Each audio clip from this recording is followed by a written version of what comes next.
तो अब से करीब 2000 साल पहले इस दुनिया पर एक ऐसे इंसान का राज था जिसने उस वक्त के सारे इंसानों को खत्म कर दिया। यहाँ तक कि आत्मा और गॉड्स तक को भी इसने नहीं छोड़ा। ये इतना ज्यादा पावरफुल था कि लोग इसे डीमन किंग कहकर बुलाया करते। हर एक इंसान उसे डरा करता क्योंकि उसने अत्याचार की सारी हदें पार कर दी थी। इंसानियत के लिए एक ऐसा खौफ जिसे वो कभी बुला नहीं सकते। और अभी के टाइम पर ऐसा माना जाता है कि वो डीमन किंग 2000 साल बाद इस दुनिया में वापस आएगा, यानी कि पुनर्जन्म लेगा। तो इस कहानी की शुरुआत होती है और हमें इस डीमन किंग के बारे में ही बताया जाता है। असल में वो ये था कि इस डीमन किंग के जाने के बाद एक डीमन किंग अकेडमी बनाई गई ताकि डीमंस के वंशज को ट्रेनिंग दी जाए और उनमें से कोई एक आगे चलकर डीमन किंग बने। और एक भविष्यवाणी के मुताबिक अभी ऐसा कहा जाता है कि इस साल इस अकेडमी के अंदर जो क्लास आने वाली है उनमें से किसी एक की बॉडी में डीमन किंग वापस जन्म लेगा। और अगर ऐसा हुआ तो सब डीमंस के लिए बहुत ही खुशी की बात होगी। असल में ये सारी बातें इस लेटर के अंदर लिखी थी जो कि डीमन किंग अकेडमी का एक इन्विटेशन लेटर है और ये बंदा उसे पढ़ रहा था। जिसके बाद अब उसे डीमन किंग अकेडमी में दिखाया जाता है जहाँ पर ये लड़की जिसका नाम मीसा है वो इस अकेडमी का एंट्रेंस टेस्ट देने जा रही थी। पर अंदर जाते हुए ही उसका वो इनविटेशन लेटर नीचे गिर जाता है। तब एक लड़का जिसका नाम एनोस है वो उसे वो लेटर उठाकर देता है और यही है इस एनिमे का मेन कैरेक्टर एनोस। अब यहीं पर इन लोगों की आपस में थोड़ी जान पहचान होती है, लेकिन यही एक और लड़का खड़ा हुआ था जो कि उन्हें कहता है, अरे ये क्या, कुछ बच्चों को एग्जाम दिलाने के लिए उसके पेरेंट्स भी आए हैं। असल में यार एनोस को अकेडमी तक छोड़ने के लिए उसके पेरेंट्स भी आए हुए थे, तो इसलिए ये उन्हें चिढ़ाते हुए ऐसा कह रहा है। लेकिन एनोस को इससे कोई फर्क ही नहीं पड़ता, वो उसे बिल्कुल इग्नोर कर देता है। ये देखकर इसे काफी बेइज्जती फील होती है कि आखिर उसे कोई इग्नोर कैसे कर सकता है। वो गुस्से में आकर उसे अपनी तरफ बुलाता है तो एनोस उसे कहता है, तो मुझसे बात कर रहे थे क्या? माफ करना पर तुम्हारी मैजिकल पावर्स इतनी कम है कि तुम दिखे ही नहीं। वैसे इस लड़के का नाम ज़ैपस है। वो अब एनोस से अपनी बेइज्जती बिल्कुल भी सह नहीं पाता और गुस्से में आकर अपनी डार्क फ्लेम्स की पावर दिखाते हुए कहता है, इतने हल्के मतलब मुझे, बस 1 मिनट में ही तुम दोनों को जला कर राख कर दूंगा। इसके रिप्लाई में एनोस बस उसकी फ्लेम के ऊपर थोड़ा सा फूंक मारता है और बस इतने से ही उसकी डार्क फ्लेम खत्म हो गई थी। और वो उसको मजाक उड़ाते हुए कहता है, इससे हमें जलाओगे? तुम्हारी आग तो माचिस की तिल्ली से भी ज्यादा कमजोर थी। जो देखकर ज़ैपस गुस्से में आपको ज्यादा ही बकबक कर रहा था तो एनोस उसे अपनी पावर्स का इस्तेमाल करते हुए उसे अपने घुटनों पर ला देता है। वैसे मैं बता दूं कि लड़का काफी हाई क्लास फैमिली से है, पर फिर भी एनोस के सामने वो इतनी आसानी से हार गया। अब इसके बाद अकेडमी के अंदर का सीन दिखाया जाता है जहाँ पर ये पता चलता है कि अकेडमी में सभी स्टूडेंट्स को 1-on-1 बैटल में उतारा जाएगा और उनमें से जो भी जीतेगा उसे डीमन किंग अकेडमी के अंदर एंट्री मिलेगी। मतलब कि यहाँ पर ये एक तरह से एडमिशन टेस्ट है। और साथ ही यार यहाँ पर ये पता चलता है कि जिससे एनोस की फाइट होने वाली है वो और कोई नहीं बल्कि ज़ैपस है। और जैसा कि मैंने पहले बताया कि ये काफी हाई क्लास फैमिली से है, तो इसी वजह से इसके पास काफी खतरनाक आर्मर्स भी हैं। पर यही दूसरी तरफ एनोस इससे लड़ने के लिए बिल्कुल ही खाली आता है था। जो देखिए बंदा फिर से एनोस को थोड़ा सा चिढ़ाने की कोशिश करता है, पर उसे इसकी बात से कोई फर्क नहीं पड़ता। और तब ज़ैपस अपनी स्वॉर्ड निकालता है जो कि स्वॉर्ड कम और आग के लपटों से बनी तलवार ज्यादा लग रही है। वो अटैक करने के लिए आगे तो बढ़ता है, पर इस बार भी एनोस पिछली बार की तरह दूर से ही बस बिना हिले एक फूंक मार के उसकी स्वॉर्ड की आग को बुझा देता है। सबके ये देखकर वो उड़ जाते हैं कि अचानक से यहाँ पर हुआ क्या। एनोस उसे कहता है, चलो यार मैं तुम्हें जीतने का एक और मौका देता हूँ, मैं इस जगह से हिलूंगा नहीं, मैजिक भी यूज नहीं करूंगा, यहाँ तक कि मैं किसी भी तरह की फिजिकल पावर्स का इस्तेमाल नहीं करूंगा, तो आप मुझे हरा के दिखाओ। मतलब भाई मेन कैरेक्टर कॉन्फिडेंस लेवल ना अलग ही लेवल पर है। जिस पर ज़ैपस उसे कहता है, तुम मेरे आर्मर पर मैजिक इस्तेमाल कर ही नहीं सकते, इसलिए बहाना मत बनाओ। और इससे पहले कि वो आगे कुछ कह पाता, एक अनजान फोर्स उसे एक पंच मारती है जिसके लगने से बस कुछ सेकंड्स के अंदर ही उसके पूरे शरीर पर खून ही खून आने लग जाता है। लिटरली भाई वो अपने घुटनों पर आ चुका था। उसके पूछने पर एनोस उसे कहता है, क्या तुम्हें मेरी दिल की धड़कनें महसूस हो रही है? और असल में बात ये थी कि एनोस ने तो कुछ किया ही नहीं, बस उसने अपनी हार्ट बीट से ही ज़ैपस को अपने घुटने पर ला दिया। ज़ैपस पूरी तरह से इस बात से हैरान होता है और उससे कहता है, मैं जानता हूँ तुम मुझे अब अपनी मैजिक से हार मनवाने की कोशिश करोगे। जिस पर एनोस उसे कहता है, नहीं ऐसा नहीं है, अब तुम खुद ही हार मानोगे। पर भाई ये बंदा भी बिल्कुल जिद्दी था, मर जाएगा लेकिन हार नहीं मानेगा। अब इससे पहले किसी को यहाँ पर कुछ समझ आता, एनोस ज़ैपस को अपनी एक चुटकी बजा कर वहीं पर खत्म कर देता है और कुछ सेकंड्स के अंदर कहता है, इग्नल। उसके ये कहते ही मरने के बाद भी अचानक उसे ज़ैपस वापस जिंदा हो जाता है। तब जाके एनोस उसे बताता है कि असल में एक तरह का मैजिक है जिससे किसी के मरने के 3 सेकंड्स के अंदर इस्तेमाल किया जाता है। और ये मैजिक काम ऐसे करता है कि मरने वाला इंसान वापस जिंदा हो जाता है। लेकिन इस मैजिक की एक मेन बात यह है कि सिर्फ 3 सेकंड्स के अंदर ही करना होता है, क्योंकि मरने के 3 सेकंड तक किसी की भी आत्मा उसी जगह पर रहती है। तो इसलिए अगर 3 सेकंड से ज्यादा का टाइम लगा तो मैजिक किसी काम का नहीं। एनोस उससे पूछता है, तो क्या तुम अब हार मानने को तैयार हो या मैं तुम्हें फिर से मार दूं? पर ज़ैपस तब भी हार मानने को तैयार नहीं था। तो एनोस भी अपनी जिद पर अड़ जाता है और वो उसे बार बार लगातार मारने लग गया और मार मार कर वापस जिंदा कर रहा था। वो ये चीज करीब 7 से 8 बार करता है। और यहाँ पर एनोस से ये पता चलता है कि इस मैजिक की एक खास बात है, और वो ये कि जो भी इस मैजिक के द्वारा मर कर वापस जिंदा होता है तो उसके जिंदा होने के बाद उसका नजरिया और उसका बर्ताव हर चीज बदल जाता है। और यहाँ पर होता भी कुछ ऐसा ही है। अचानक ज़ैपस अब खुद ही हार मान लेता है क्योंकि उसने मौत को बहुत ही करीब से देख लिया था। मतलब भाई वो कहते हैं ना, मौत को छुके टक से वापस आना, तो इसलिए अब इसका बिहेवियर ही बदल जाता है। और जैसे कि एनोस ने कहा था, बिना अपने जोर जबरदस्ती के उसने इससे हार मनवा ली। इसी के साथ एनोस फाइट भी जीत चुका था। अब इसके बाद एक और टेस्ट होता है जहाँ पर अकेडमी के अंदर सारे आए हुए स्टूडेंट्स का मैजिकल पावर्स को टेस्ट किया जाता है और जहाँ पर बाकी लोगों के स्कोर 200 से 300 के बीच में ही आ रहे थे, वही मीशा का स्कोर 1 लाख के ऊपर जाता है। और एनोस का तो पूछे ही मत, इतनी ज्यादा पावर्स है इसके अंदर कि मैजिकल पावर्स को कैलकुलेट करने वाला क्रिस्टल टूट जाता है। इसके बाद इन लोग के और कुछ छोटे मोटे टेस्ट होते हैं और इसमें पास होने के बाद मीशा और एनोस दोनों को इस अकेडमी के अंदर एडमिशन मिल जाता है। यही बातों में एनोस उसे अपने घर पे डिनर के लिए इनवाइट करता है और इन्हें घर जाने के लिए कोई रिक्शा लेने की भी जरूरत नहीं, क्योंकि भाई रिक्शे वाले ज्यादा फास्ट तो अपना हीरो है। कुछ सेकंड्स में ही वो उसे साथ में लेकर अपने घर पे पहुंच जाता है और अब तुम्हें कुछ देर में पता चल ही जाएगा कि आखिर एनोस है कौन। इधर जैसे ही अब अपने घर पर आता है तो उसकी माँ उसे पूछती है और कैसा गया तुम्हारा टेस्ट, जिस पर वो बताता है कि मैं पास हो चुका हूँ और मुझे अकेडमी के अंदर भी एडमिशन मिल चुका है। ये सुन के उसकी मॉम भी काफी खुश होती है, क्योंकि पैदा होने के सिर्फ 1 महीने के अंदर ही एनोस ने डीमन किंग अकेडमी के अंदर एडमिशन ले लिया। और इससे यहाँ पर ये पता चलता है कि अभी ये एनोस बस 1 महीने का ही है। ये दिखने में भले बड़ा लगता है लेकिन ये बस 1 महीने का ही है। पता नहीं कैसे पर इसकी ग्रोथ बहुत ही ज्यादा फास्ट हुई है और ये हुआ कैसे ये तो मैं कुछ देर में पता चल ही जाएगा। तभी एनोस अपनी मॉम को मीशा से मिलाता है, जो देखिए वो सोचती है 2 सालों पहले तो मेरी शादी हुई थी और अब तो मैं सास बनने वाली हूँ। मतलब इसे लग रहा था कि एनोस की नई लेवल गर्लफ्रेंड है, यानी इनके घर की दुल्हन। और तो यहाँ उसकी मॉम के साथ साथ उसके फादर ही बड़ा खुश होते हैं, क्योंकि उनका बेटा असली मर्द बन चुका है। मतलब यार क्या ही गजब लोग हैं। अब डिनर करने के बाद एनोस मिशेल को अपने घर छोड़ने के लिए जाता है और यही वो उससे उसके मॉम डैड के बारे में पूछता है। तो मिशेल उसे बताते हैं कि अभी वो लोग मेरे साथ ज्यादा नहीं रहते बल्कि मेरी बहन के साथ ज्यादा रहते हैं और अभी मेरी बहन मुझे कुछ खास पसंद नहीं करती। और यही उसे बात करते हुए एनोस मिशा को बताता है कि असल में मैं एक डीमन किंग हूँ, वो डीमन किंग जो कि 2000 साल पहले मर चुका था, उसका पुनर्जन्म हो चुका है। वो लोग जा ही रहे होते हैं कि अचानक ही तब उनके आसपास एक स्टेडियम क्रिएट हो जाता है और ये किया था ज़ैपस के बड़े भाई ने।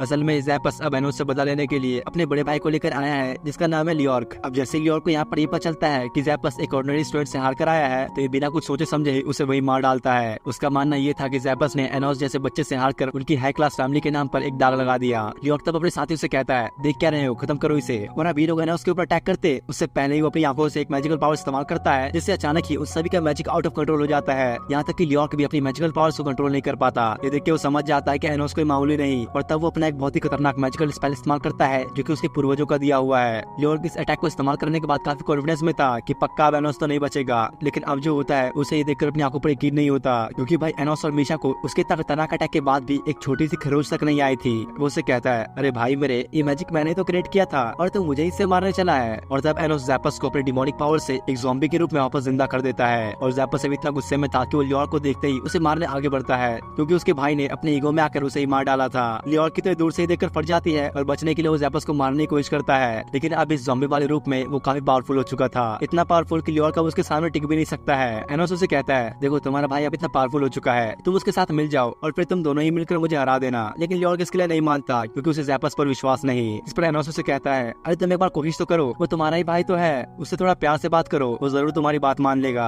लेकिन लगता है कि लियोर्क को ये बात समझने में कुछ ज्यादा ही टाइम लग गया। ज़ैपस आके उस पर अपना एक अटैक करता है, जिससे एक बहुत बड़ा ब्लास्ट हुआ और दोनों ही पत्थर बदल जाते हैं, जो देखकर एनोस कहता है, कितने दिखावटी हो चुके हैं इंसानी रिश्ते, ये तो अपने भाई तक से प्यार से बात नहीं कर पाया। और तब वो एक बार फिर से इन दोनों को ही वापस जिंदा करके इन्हें नॉर्मल रूप में ले आता है। वो जाते हुए उन्हें कहता है, क्या तुम जानते हो जिसे तुम अपना पूर्वज कहते हो, वो मैं ही हूँ, the great demon king Enos. इसके बाद अब पास्ट का सीन दिखाया जाता है, जहाँ 2000 साल पहले का डीमन किंग यानी कि एनोस उस समय एक इंसानी हीरो जिसका नाम कैनोन है, उससे ह्यूमंस और डीमंस के बीच शांति लाने की बात कर रहा था। एनोस के मुताबिक अगर वो अपनी लाइफ को एक मैजिकल एनर्जी में कन्वर्ट करे तो वो दोनों ही वर्ल्ड, ह्यूमन और डीमन वर्ल्ड के बीच एक मैजिकल बैरियर तैयार कर सकता है। इससे होगा ये कि आने वाले 2000 सालों तक ह्यूमंस और डीमंस के बीच कोई भी फाइट नहीं होगी। और यहाँ पर ये पता चलता है कि एनोस उतना बुरा डीमन किंग नहीं था जैसा कि लोग उसके बारे में सोचा करते हैं। अब उसकी बात सुन के कैनोन भी हैरान था कि डीमन किंग खुद के सैक्रिफाइस देकर इस दुनिया में शांति लाना चाहता है, तो इसलिए अब वो भी उसके साथ देने के लिए मान गया था। तब एनोस ने अपनी मैजिकल पावर्स का इस्तेमाल करके एक रेड क्रिस्टल तैयार किया। इसके बाद कैनोन उस क्रिस्टल पर अटैक करके उसे डिस्ट्रॉय करते हुए तलवार को एनोस के आर पार कर देता है और उसके मरते ही ह्यूमन और डीमन वर्ल्ड के बीच एक बैरियर क्रिएट हो गया था। और अब सालों से चली आ रही डीमन किंग और हीरो कैनन के बीच की फाइट यहाँ पर खत्म हो जाती है। साथ ही यहाँ पर एनोस कैनोन से एक वादा करता है कि अगर कभी इन दोनों का पुनर्जन्म हुआ तो तब वो उसका एक अच्छा दोस्त बनना चाहेगा। इसके बाद अब सीधा 2000 साल बाद का सीन दिखाया जाता है, जहाँ पर डीमन किंग अब लौट आया है। उसके पैदा होने के बाद जब उसके पेरेंट्स अब उसका नाम रखने ही वाले थे कि तब वो खुद ही बोल पड़ता है, मेरा नाम एनोस है। उसके पेरेंट्स के भी देखकर वो छुट गए थे कि पैदा हुआ बच्चा ही खुद का नाम बता रहा है। अब इसके बाद प्रेजेंट में एकेडमी क्लासरूम का सीन दिखाया जाता है, जहाँ पर मीशा और एनोस दोनों को इस एकेडमी के अंदर एडमिशन मिल चुका था। उससे बात करते हुए यहाँ पर एनोस को ये पता लगता है कि इस दुनिया के लोग पिछले 2000 सालों से किसी और को अपना डीमन किंग मानते आ रहे हैं। उन्हें पता ही नहीं कि एनोस का कोई डीमन किंग भी था। ये सुनकर एनोस सोचता है, मेरे मरने के बाद जरूर कोई फेक डीमन किंग बन के सामने आया होगा। तब इधर इनकी टीचर क्लास में आके ने बताती है, तुम लोग को 3 ग्रुप्स में डिवाइड किया जाएगा, जिसमें हर ग्रुप का अपना एक लीडर होगा। और हाँ, लीडर वही बनेगा जो कि इस मैजिक साइकिल को क्रिएट करके दिखाएगा।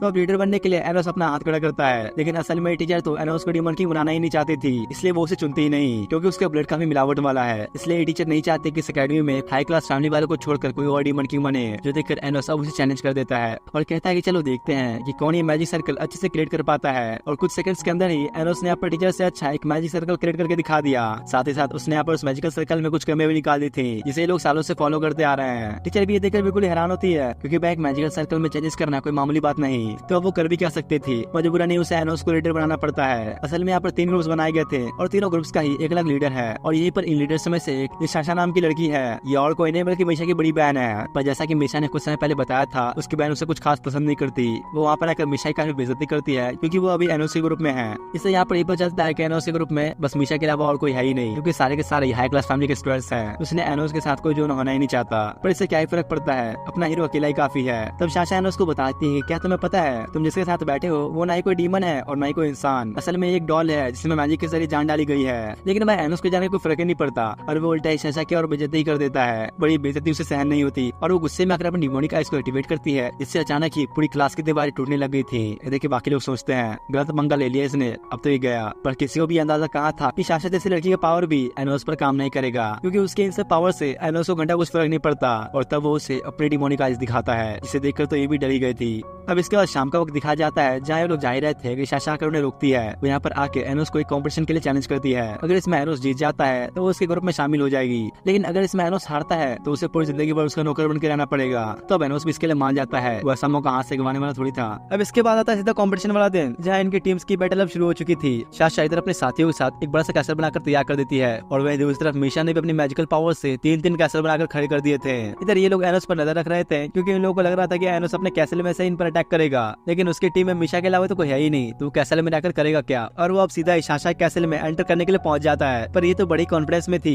अरे छोड़ो क्या ही बिगाड़ लेगा ये हमारा, इतनी पावरफुल शील्ड लगा रखी है हमने तो। लेकिन यह होगा वही जो एनोस चाहेगा। वो तो सीधा आके बिना कोई ज्यादा पावर इस्तेमाल किए उनकी शील्ड को ही तोड़ देता है, और इतना ही नहीं, वो तो साथ साथ इस पूरे कैसल को ही अपने हाथ में उठा लेता है। इसके बाद भी वो रुकता थोड़ी है, वो अब इतने बड़े कैसल को उछाल उछाल के उससे एक फुटबॉल की तरह खेल रहा था, और नचाते हुए उसे दूर फेंकता है। इससे अब इन सभी को ये समझ में आ गया था कि भाई आज तो हमने गलत बंदे से पंगा ले लिया। वैसे मुझे लगता है कि एनोस साइतामा के लिए एक अच्छा ओपोनेंट रहेगा। तुम लोग क्या लगता है? अब उसकी इतनी पावर्स देखने के बाद भी ये लड़की अभी हार मानने को तैयार नहीं होती, और अपने साथी को जियोग्रेस नाम के बहुत ही पावरफुल वेपन इस्तेमाल करने के लिए कहती है। और ये भले ही एक बहुत ही पावरफुल वेपन था, लेकिन उन्हें एनोस को हराने के लिए अब इसकी जरूरत है। जिसके बाद अभी सब मिलकर अपने फाइनल अटैक जियोग्रेस नाम के इस वेपन को क्रिएट करते हैं, और जितना खतरनाक ये दिखता है उतना ही खतरनाक ये है भी। उससे एक बहुत ही पावरफुल अटैक निकल के एनोस की तरफ जाता है, लेकिन एनोस को इसे रोकने के लिए सिर्फ एक उंगली का इस्तेमाल करना पड़ता है। सिर्फ इतने से ही वो पूरा का पूरा अटैक वहीं पर डिस्ट्रॉय हो चुका था, और इसी के साथ साथ उसने तो उनको पूरे कैसल को ही खत्म कर दिया। अब ये लोग जिंदगी भर नहीं भूलने वाले कि उन्होंने किससे पंगा लिया था। एनोस जाके उससे कहता है, तो तुम्हें अपना प्रॉमिस याद है ना, मुझे तुम्हारी पावर्स अच्छी लगी तो तुम मेरे साथ आ सकती हो। पर ये लड़की इतनी जिद्दी पता नहीं क्यों है, अब भी नहीं मानती, क्योंकि वो एक काफी हाई क्लास फैमिली से आती है, और यहाँ वो एक नॉर्मल से लड़के से हार चुकी है, तो ये उसके लिए काफी बेइज्जती वाली बात है। और ऐसे इनके बीच यहाँ पर थोड़ी और बातें होती है, लेकिन आखिर में मीशा की भोली सी सूरत देखकर और उसके मनाने पर आखिर में मानी जाती है उसकी टीम में ज्वाइन होने के लिए। तब साशा उससे पूछती है कि क्या मीशा के अलावा कोई और रीजन था जिसकी वजह से तुम मुझे अपने ग्रुप में ज्वाइन कराना चाहते थे। तो एनोस उसे बताता है कि तुम्हारी ये डिमोनिक आइज मुझे काफी पसंद आई, काफी ज्यादा पावर्स है इनमें, इससे पहले मैंने ऐसी डिमोनिक आइज कभी नहीं देखी। उससे सुनकर बेचारी तो शर्म के मारे लाली हो जाती है। अब इसके बाद शाम होने पर एनोस मीशा और साशा दोनों को अपने घर पर लेके आता है, जो देख उसकी मांग के तो होश उड़ गए थे कि भाई क्या लड़का है ये, दो लड़के घर पर लेकर आ गया, लोगों को एक नहीं मिलती और यहाँ हर दिन ये एक नई लड़की लेकर आ रहा है। उसकी मांग के साथ साथ उसका फादर भी बड़ा खुश होता है कि आज तो मेरे बेटे ने बड़ा कमाल ही कर दिया। अब रात में डिनर के बाद साशा आके उसे पूछती है, क्या तुम एनोस को पसंद करती हो? जिस पर मीशा हाँ कहती है, क्योंकि काफी समय से वो भी एनोस को पसंद करने लगी है। मतलब भाई बस अब शादी करा दो इन दोनों की। तो जिसके बाद रात में एनोस अब इन दोनों का घर छोड़ने आता है, और इन्हें बाय क्या कर वो वापस जा ही रहा था, तभी साशा उससे कुछ बात करने के लिए दोबारा बाहर आ गई थी। वो आके उसे थैंक्स कहती है, क्योंकि आज उसकी वजह से ही मीशा और उसके बीच में सब कुछ ठीक हो गया। और तब पता नहीं क्यों ये एनोस को अपने पास बुलाती है, और यहाँ पर कुछ तो होता है जो मैं तुम्हें बता नहीं सकता। इसके बाद अब अगले दिन का सीन दिखाया जाता है, जहाँ पर साशा भी अब एनोस के ग्रुप में शामिल हो चुकी है। यहीं पर टीचर आके उन्हें बताती है, तुम सभी अब ध्यान से रहना, 7 डीमन एम्प्रेस में से एक अभी यहाँ पर आने वाले हैं तुम सभी को लेक्चर देने के लिए। असल में यहाँ पर बात यह है कि करीब 2000 साल पहले डीमन किंग ने यानी कि एनोस ने अपने खून से 7 डीमन एम्प्रेस को बनाया था, और ये सातों के सातों ही बहुत ही ज्यादा पावरफुल टॉप लेवल के डीमन एम्प्रेस थे। और उनमें से ही एक अभी इनके अकेडमी में आने वाला है, जिसका नाम है आइविस। जिसके बाद अगले सीन में दिखाया जाता है कि आइविस क्लासरूम में आ चुका है। उसे देखते ही एनोस उसे कहता है, और भाई क्या हाल है, काफी दिनों बाद मिले तुम तो। लेकिन आइविस तो एनोस को यहाँ पर पहचान ही नहीं पाता, क्योंकि वो 2000 साल पुरानी सारी मेमोरीज को भूल चुका है। एनोस तब जाके अचानक से उसके मुंह पर हाथ रख देता है उसकी सारी मेमोरीज को देखने के लिए। वो यहाँ पर कोशिश तो करता है, लेकिन उसे कुछ ज्यादा पता नहीं लगता। टीचर और बाकी लोग भी देखकर डर चुके थे कि भाई लड़का तो पक्का हम लोग को मरवाएगा। पर आइविस इसके बावजूद भी एनोस को कुछ नहीं करता और अपने काम में लग जाता है जिसके लिए वो आया था, जो कि सब बच्चों को पढ़ाना। और अब क्लास खत्म होने के बाद आइविस खुद एनोस से मिलने आया था था जहाँ पर एनोस उसे बताता है कि जब वो 2000 साल पहले मरा तो उसके बाद एक फेक डीमन किंग इस दुनिया के सामने आ गया, जिसने एनोस की पूरी इमेज को ही खराब कर दिया। इसलिए अभी उसे ऐसा लगता है कि उसी फेक डीमन किंग ने ही आइविस की मेमोरीज के साथ भी छेड़छाड़ किया होगा। और एक मेन बात यहाँ पर ये थी कि एनोस के इतना कुछ बताने के बाद भी कहीं ना कहीं आइविस को अभी भी यकीन नहीं होता कि एनोस ही वो डीमन किंग है। अब अगले दिन का सीन दिखा जाता है जहाँ पर टीचर सारे स्टूडेंट्स को लेकर एक कैसल के बाहर आ चुकी थी और यहाँ पर इन लोगों का एक टेस्ट होने वाला है। टीचर उन सबको बताते एकदम सबको इस कैसल के अंदर जाकर कीमती से कीमती चीज को लेकर आना है और जो स्टूडेंट सबसे ज्यादा कीमती और महंगी चीज लेकर आएगा उसे उतने ही ज्यादा पॉइंट्स मिलेंगे। तो इस टेस्ट को पास करने का बस एक तरीका है, ज्यादा से ज्यादा पॉइंट्स कलेक्ट करो। अब ये सुनते ही सारे के सारे कैसल के अंदर निकल पड़ते हैं। सबके सब बहुत ही तेजी से कैसल के अंदर जाना शुरू करते हैं, लेकिन भाई एनोस तो बाहर ही खड़ा चिल कर रहा था। वो कहता है वैसे क्या तुम सब जानते हो इस कैसल के नीचे एक छड़ी है जो कि सबसे ज्यादा कीमती है और मुझे ये बात इसलिए पता है क्योंकि ये कैसल मेरा ही तो है। इसके बाद अब वो तीनों कैसल के अंदर एंटर करते हैं और क्योंकि एनोस कैसल के बारे में सब जानता ही था तो वो अंदर जाकर एक सीक्रेट डोर को ओपन करता है और इस दरवाजे के पीछे एक बहुत ही खूबसूरत जगह होती है, जो देखकर एनोस कहता है काफी दिनों बाद देख रहा हूँ मैं इस जगह को, पिछले 2000 सालों में बहुत कुछ बदल चुका है। मतलब यहाँ पर एनोस थोड़ा घूम के अपनी पुरानी यादों को ताजा कर रहा था। अब इसके बाद मीशा और शाशा को उस जगह पर लेकर आता है जहाँ पर वो सबसे कीमती छड़ी रखी हुई थी, लेकिन सिर्फ छड़ी ही नहीं, यहाँ और भी बहुत सारी कीमती चीजें थी। अब भाई ये कैसल है भी तो अपने डीमन किंग का, कीमती चीजें तो होंगी ही। एनोस मीशा से कहता है ये कैसल वैसे भी मेरा ही है, तो तुम चाहो तो यहाँ से कुछ भी ले सकती हो। तब मीशा को वहाँ पर रखा कोट का भी पसंद आता है तो उसने उस कोट को लेकर अपनी बहन को गिफ्ट कर दिया क्योंकि आज शाशा का बर्थडे है, उसे भी ये कोट काफी पसंद आता है और वो एनोस को बाहर जाने के लिए कहती है क्योंकि वो इसे यहीं पर पहनकर ट्राई करेगी। लेकिन यहीं पर आता है एक ट्विस्ट। एनोस जैसे अब बाहर खड़ा होकर इंतजार कर ही रहा था कि तब उसे कुछ फील होता है। वो जैसे अभी देखने के लिए अंदर गया तो उसे सामने मीशा घायल पड़ी दिखती है और उसे शाशा ने ही मारा है। वो एनोस से कहती है तुम्हें क्या लगा मैं तुम जैसे इंसान के साथ ग्रुप बनाऊंगी? मैंने तो बस एक नाटक किया था फ्रेंडली होने का, मुझे तो बस एक मौका चाहिए था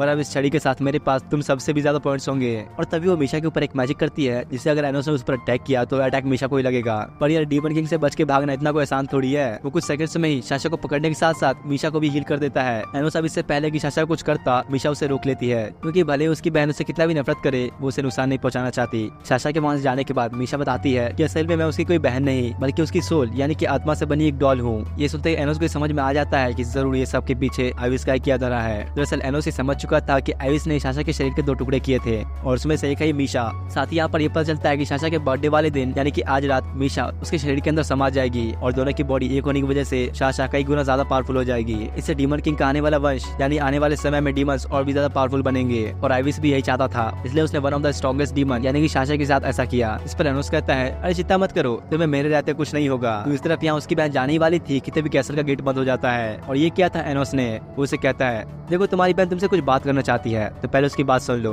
तब मीशा जाके उससे कहती है कि क्या तुम सच में मुझसे नफरत करती हो? क्या मैं तुम्हारे लिए कुछ भी नहीं? तो शाशा उससे कहती है चलो ठीक है मैं तुम्हारी बात का जवाब दूंगी पर उससे पहले मैं एक बड़ा सा मैजिकल सर्कल क्रिएट करूंगी और अगर एनोस इस सर्कल को कंट्रोल कर पाया तो मैं तुम्हारी बात का जवाब दूंगी। इसके बाद वो सही में काफी बड़ा मैजिकल सर्कल क्रिएट करती है और असल में तो यहाँ पर होगा वही जो अपना हीरो एनोस चाहेगा। वो उसके इस मैजिकल सर्कल को बड़ी आसानी से कंट्रोल कर लेता है और अब शाशा की जवाब देने की बारी। तब वो उन दोनों को बताती है कि असल में जब मैं छोटी थी तो अपनी डिमोनिका इसको मैं बिल्कुल भी कंट्रोल नहीं कर पाती, जिसकी वजह से मुझसे डर के कोई भी मेरे करीब नहीं आता सिवाय मीशा को छोड़कर। और असल में तो शाशा ने कभी मीशा से नफरत किया ही नहीं, वो बस लोगों के सामने ऐसा दिखाती थी कि उससे नफरत करती है। इसलिए वो मीशा को बचाने के लिए खुद उसकी बॉडी के अंदर समा जाने की कोशिश करती है पर मीशा ने उसे वहीं पर रोक लिया था। वो बात अच्छे से जानती थी कि उसकी बहन ये सब जानबूझ के कर रही थी क्योंकि वो चाहती थी कि मीशा उससे नफरत करे ताकि जब वो उसके अंदर समा जाने की कोशिश करे तो मीशा उसे रोके नहीं। जो देखकर एनोस कहता है अरे चिंता मत करो मैं तुम दोनों को ही बचा सकता हूँ, चलो हम लोग साथ में तुम्हारे पास्ट में चल के इस फ्यूचर को बदल देते हैं। वरना एनोस इससे पहले कि आगे कुछ कह पाता आइविस अचानक उसके पीछे से आके अपनी स्वॉर्ड से उसे वही मार देता है। असल में बात यह है कि आइविस इन दोनों लड़कियों की मदद से अपने पुराने वाले यानी कि उस फेक डीमन किंग को वापस जिंदा करना चाहता था और यही वजह थी कि उसने शाशा की बॉडी के साथ छेड़छाड़ किया। इस पर एनोस उसे कहता है अब एक गधे मैं ही तो डीमन किंग तुझे बनाने वाला, और तब वो उसकी स्वॉर्ड लेकर उसके ऊपर ही मार देता है। अरे छोड़ो वैसे भी मेरे पास अभी तुमसे लड़ने का टाइम नहीं। इसके बाद वो अपने टाइम ट्रेवलिंग मैजिक का इस्तेमाल करना शुरू करता है लेकिन इसमें उन्हें आ गई थी एक प्रॉब्लम, वो लोग जाकर व्हाइट स्पेस में ही अटक जाते हैं। मतलब कम्प्लीटली लोग टाइम ट्रेवल नहीं कर पाए और अब उसकी बीच की लेयर में आगे फंस चुके हैं। यहाँ इन लोगों का सामना होता है गार्जियन ऑफ द टाइम से और ये गार्जियन बिल्कुल भी नहीं चाहता कि एनोस इस तरह से टाइम के साथ छेड़छाड़ करे, तो इसलिए वो वहाँ पर अब आइविस को बुलाता है। वो उसे अपनी पावर्स देते हुए एनोस को खत्म कर देने के लिए कहता है। जो देख के एनोस जब उसे लड़ने के लिए उस पर अटैक करने शुरू करता है लेकिन इसका कोई भी ज्यादा फायदा नहीं होता क्योंकि अब आइविस के पास टाइम को कंट्रोल करने की पावर आ चुकी थी। वो उसकी किसी भी अटैक को आसानी से कंट्रोल कर सकता था। तब अचानक ही आइविस एनोस के पीछे आकर अपनी तलवार को उसके आर पार कर देता है। शुरुआत में तो उसे भी लगा कि एनोस मर गया लेकिन भाई वो डीमन किंग है, वो इससे भी एक कदम आगे है। उसे कहता है अरे थोड़ा और जोर लगाओ, डीमन किंग को इतने आसानी से हरा दोगे क्या? आइविस की भी अभी देख के बिल्कुल ही फट चुकी थी, इसलिए वो जल्दी से व्हाइट स्पेस के टाइम को स्टॉप कर देता है। उसके इस मैजिक से टाइम पूरी तरह से स्टॉप हो चुका था और ये लड़कियां भी रुक चुकी थी लेकिन एनोस के ऊपर इसका कोई असर नहीं होता। जो देख के आइविस की तो फटती जा रही थी कि भाई ये बंदा आखिर है क्या, इतना पावरफुल कैसे हो सकता है? एनोस उससे कहता है भले ही तुम जितनी भी कोशिश कर लो तुम जीत नहीं पाओगे। अगर ये दोनों लड़कियां ये मानती है कि मैं डीमन किंग हूँ तो आज तो तुम गए समझो। और जैसे ही एनोस अब टाइम को अनफ्रीज करके उन्हें आजाद करता है तो उससे कहती है हमें तुम पर पूरा यकीन है कि तुम ही हो डीमन किंग। और ये सुनते ही अब एनोस दोनों के पास के टाइम में भेज देता है, उस टाइम में जब एविस ने इनके सोर्स को अलग अलग किया था। दोनों ही अब टाइम में पीछे आकर अपनी अपनी अलग अलग सोर्स को टच करते हैं, जिसकी वजह से हुआ भी है कि दोनों ही ट्विंस के रूप में जन्म लेते हैं। यानी कि मीशा अब गायब नहीं होगी, वो भी एक ह्यूमन बन चुकी है। पर ये चीज देखकर एविस को बहुत ही ज्यादा गुस्सा आता है। वो कहता है तुमने मेरी पूरे 2000 साल की प्लानिंग को मिट्टी मिला दिया, तुम अब जिंदा नहीं बचोगे। अब यार वैसे भी इन दोनों लड़कियों का पास्ट चेंज हो चुका था, तो एनोस अब बिना किसी टेंशन के एविस से लड़ सकता है। वो अब अपना काफी पावरफुल मैजिक एक्टिवेट करता है, जिससे उसके पास अब उसकी खुद की रियल वाली डिमोनिक स्वॉर्ड आ चुकी थी। देखो तो एविस भी डर चुका था और इससे पहले कि वो कुछ कर पाता एनोस सीधा आकर अपनी तलवार को उसके आर पार कर देता है। मतलब सिर्फ और सिर्फ कुछ सेकंड्स के अंदर ही उसका खात्मा हो गया और तो और वो तो अब खुद को हील भी नहीं कर पाता। लेकिन इससे कुछ देर बाद एनोस अपने कैसल में आकर अपने मैजिक का इस्तेमाल करते हुए दोबारा से एविस को वापस जिंदा कर देता है। और अब जैसे एविस ने उसे अपने सामने देखा तो वो अपना सर झुका लेता है, क्योंकि वो अब मान चुका है कि एनोस रियल डीमन किंग है। लेकिन अभी भी कुछ कमी थी, उसकी सारी की सारी मेमोरीज वापस नहीं आई है। एनोस यहाँ पर कोशिश तो करता है उसकी मेमोरीज में जागने की, पर उसे कुछ खास पता नहीं चलता।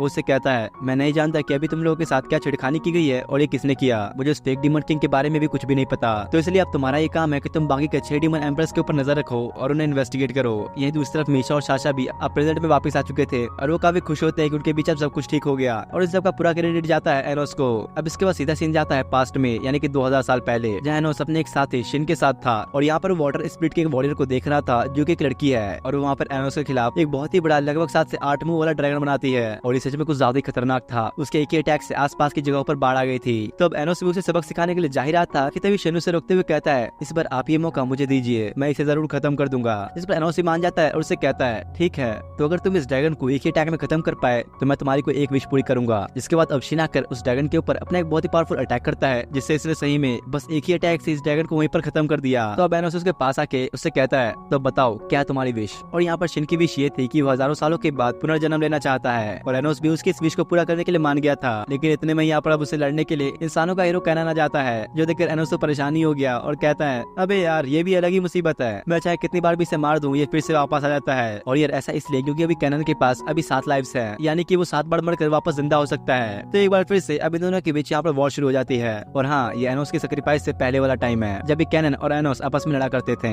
इधर प्रेजेंट बन की टीचर इन्हें बताती है कि आज तुम्हारी क्लास में एक न्यू ट्रांसफर स्टूडेंट आने वाला है और साथ ही वो यहाँ पर बताती है कि जिस छड़ी को एनोस और उसकी टीम ने कैसे से कलेक्ट किया था वो अब चोरी हो चुका है, इसलिए वो लोग उसके पॉइंट्स को चेक नहीं कर पाए। तो टीचर ने अब इन लोगों को उस लॉस के बदले 70 पॉइंट्स दे दिए थे, जो कि एक एवरेज पॉइंट है। लेकिन ये सुनकर साशा बहुत ही गुस्से में आ गई थी, क्योंकि अगर मैनेजमेंट वालों के पास से कोई सामान चोरी हुआ तो इसमें उनकी क्या गलती, और बिना इनकी लाइव चीज को अच्छे से ना देखे ये लोग सिर्फ 70 पॉइंट्स ही कैसे दे सकते हैं। अब यहाँ पर इन लोगों की बात चली रही थी कि तभी एनोस अपनी सीट से उठकर एक लड़के के पास जाता है और अचानक ही उसके पास से उस छड़ी को निकालता है और वो टीचर से कहता है अरे अगर आपको ये छड़ी चुरानी ही थी तो प्लानिंग करनी चाहिए थी ना, मतलब यार चोर और कोई नहीं बल्कि टीचर ही है। अब क्लास खत्म होने के बाद एक लड़की एनोस के पास आती है जिसका नाम है नीसा, मिशा नहीं नीसा। असल में अपने हीरो एनोस की काफी बड़ी पंखी यानी कि फैन है और तो और ये लड़की एनोस के नाम का एक फैन क्लब भी चलाती है। मतलब सही में यार ये कब हुआ। वैसे ही लोग एनोस के इतने बड़े वाले फैन इसलिए हैं क्योंकि वो एक हाइब्रिड होकर भी इतना ज्यादा स्ट्रॉन्ग है। और इस वर्ल्ड के अंदर हाइब्रिड उन लोगों को कहा जाता है जिनका ब्लड काफी मिलावट वाला होता है, यानी सीधे सीधे कहे तो जिनका ब्लड प्योर नहीं होता उन्हें हाइब्रिड कहा जाता है। इस अकेडमी के अंदर मेनली 2 तरह के स्टूडेंट्स हैं, जिसमें से पहले हाइब्रिड और दूसरे हैं प्योर ब्लड वाले। और हाइब्रिड वालों की ड्रेस व्हाइट होती है जैसा कि इस लड़की की है और अपने एनोस की भी। लेकिन वहीं अगर एक प्योर ब्लड वाले स्टूडेंट की बात की जाए तो उनका ड्रेस कलर रेड होता है, जैसा कि तुम लोगों ने देखा ही होगा कि साशा की ड्रेस का कलर रेड है, जो कि प्योर ब्लड होने का एक सिंबल है। एनोस भी अभी देखने पहुंचता है कि चलो जरा देखा जाए कौन कौन है मेरे फैन क्लब में। और भाई यहाँ तो सिर्फ लड़कियां ही भरी पड़ी हैं और एनोस को देखते ही सबके सब उस पे फिदा हो जाती हैं। अब इसके बाद नीसा इन लोगों को एक अलग रूम में लेकर आती है जहाँ पर एक तलवार का आधा हिस्सा पड़ा हुआ था। साथ ही यहाँ पर ये पता चलता है कि निशा के फादर एक डीमन है और उसकी मॉम एक स्पिरिट, यानी कि ये लड़की हाफ डीमन और हाफ स्पिरिट है। और ये जो तलवार यहाँ पर रखी है वो निशा के फादर ने उसके 10th बर्थडे पर उसे दिया था। ये उस तलवार का भी सिर्फ आधा हिस्सा है, बाकी आधा भी उसके फादर के पास है। अब एनोस वहाँ से जाने ही लगा कि तभी सब लड़कियां उसे रखते हुए रिक्वेस्ट करती हैं प्लीज हमें भी अपने ग्रुप में शामिल कर लो। इस पर एनोस मान तो जाता है पर इससे पहले इन लोगों को एक टेस्ट पास करना होगा तभी ये लोग इसके ग्रुप में आ पाएंगे।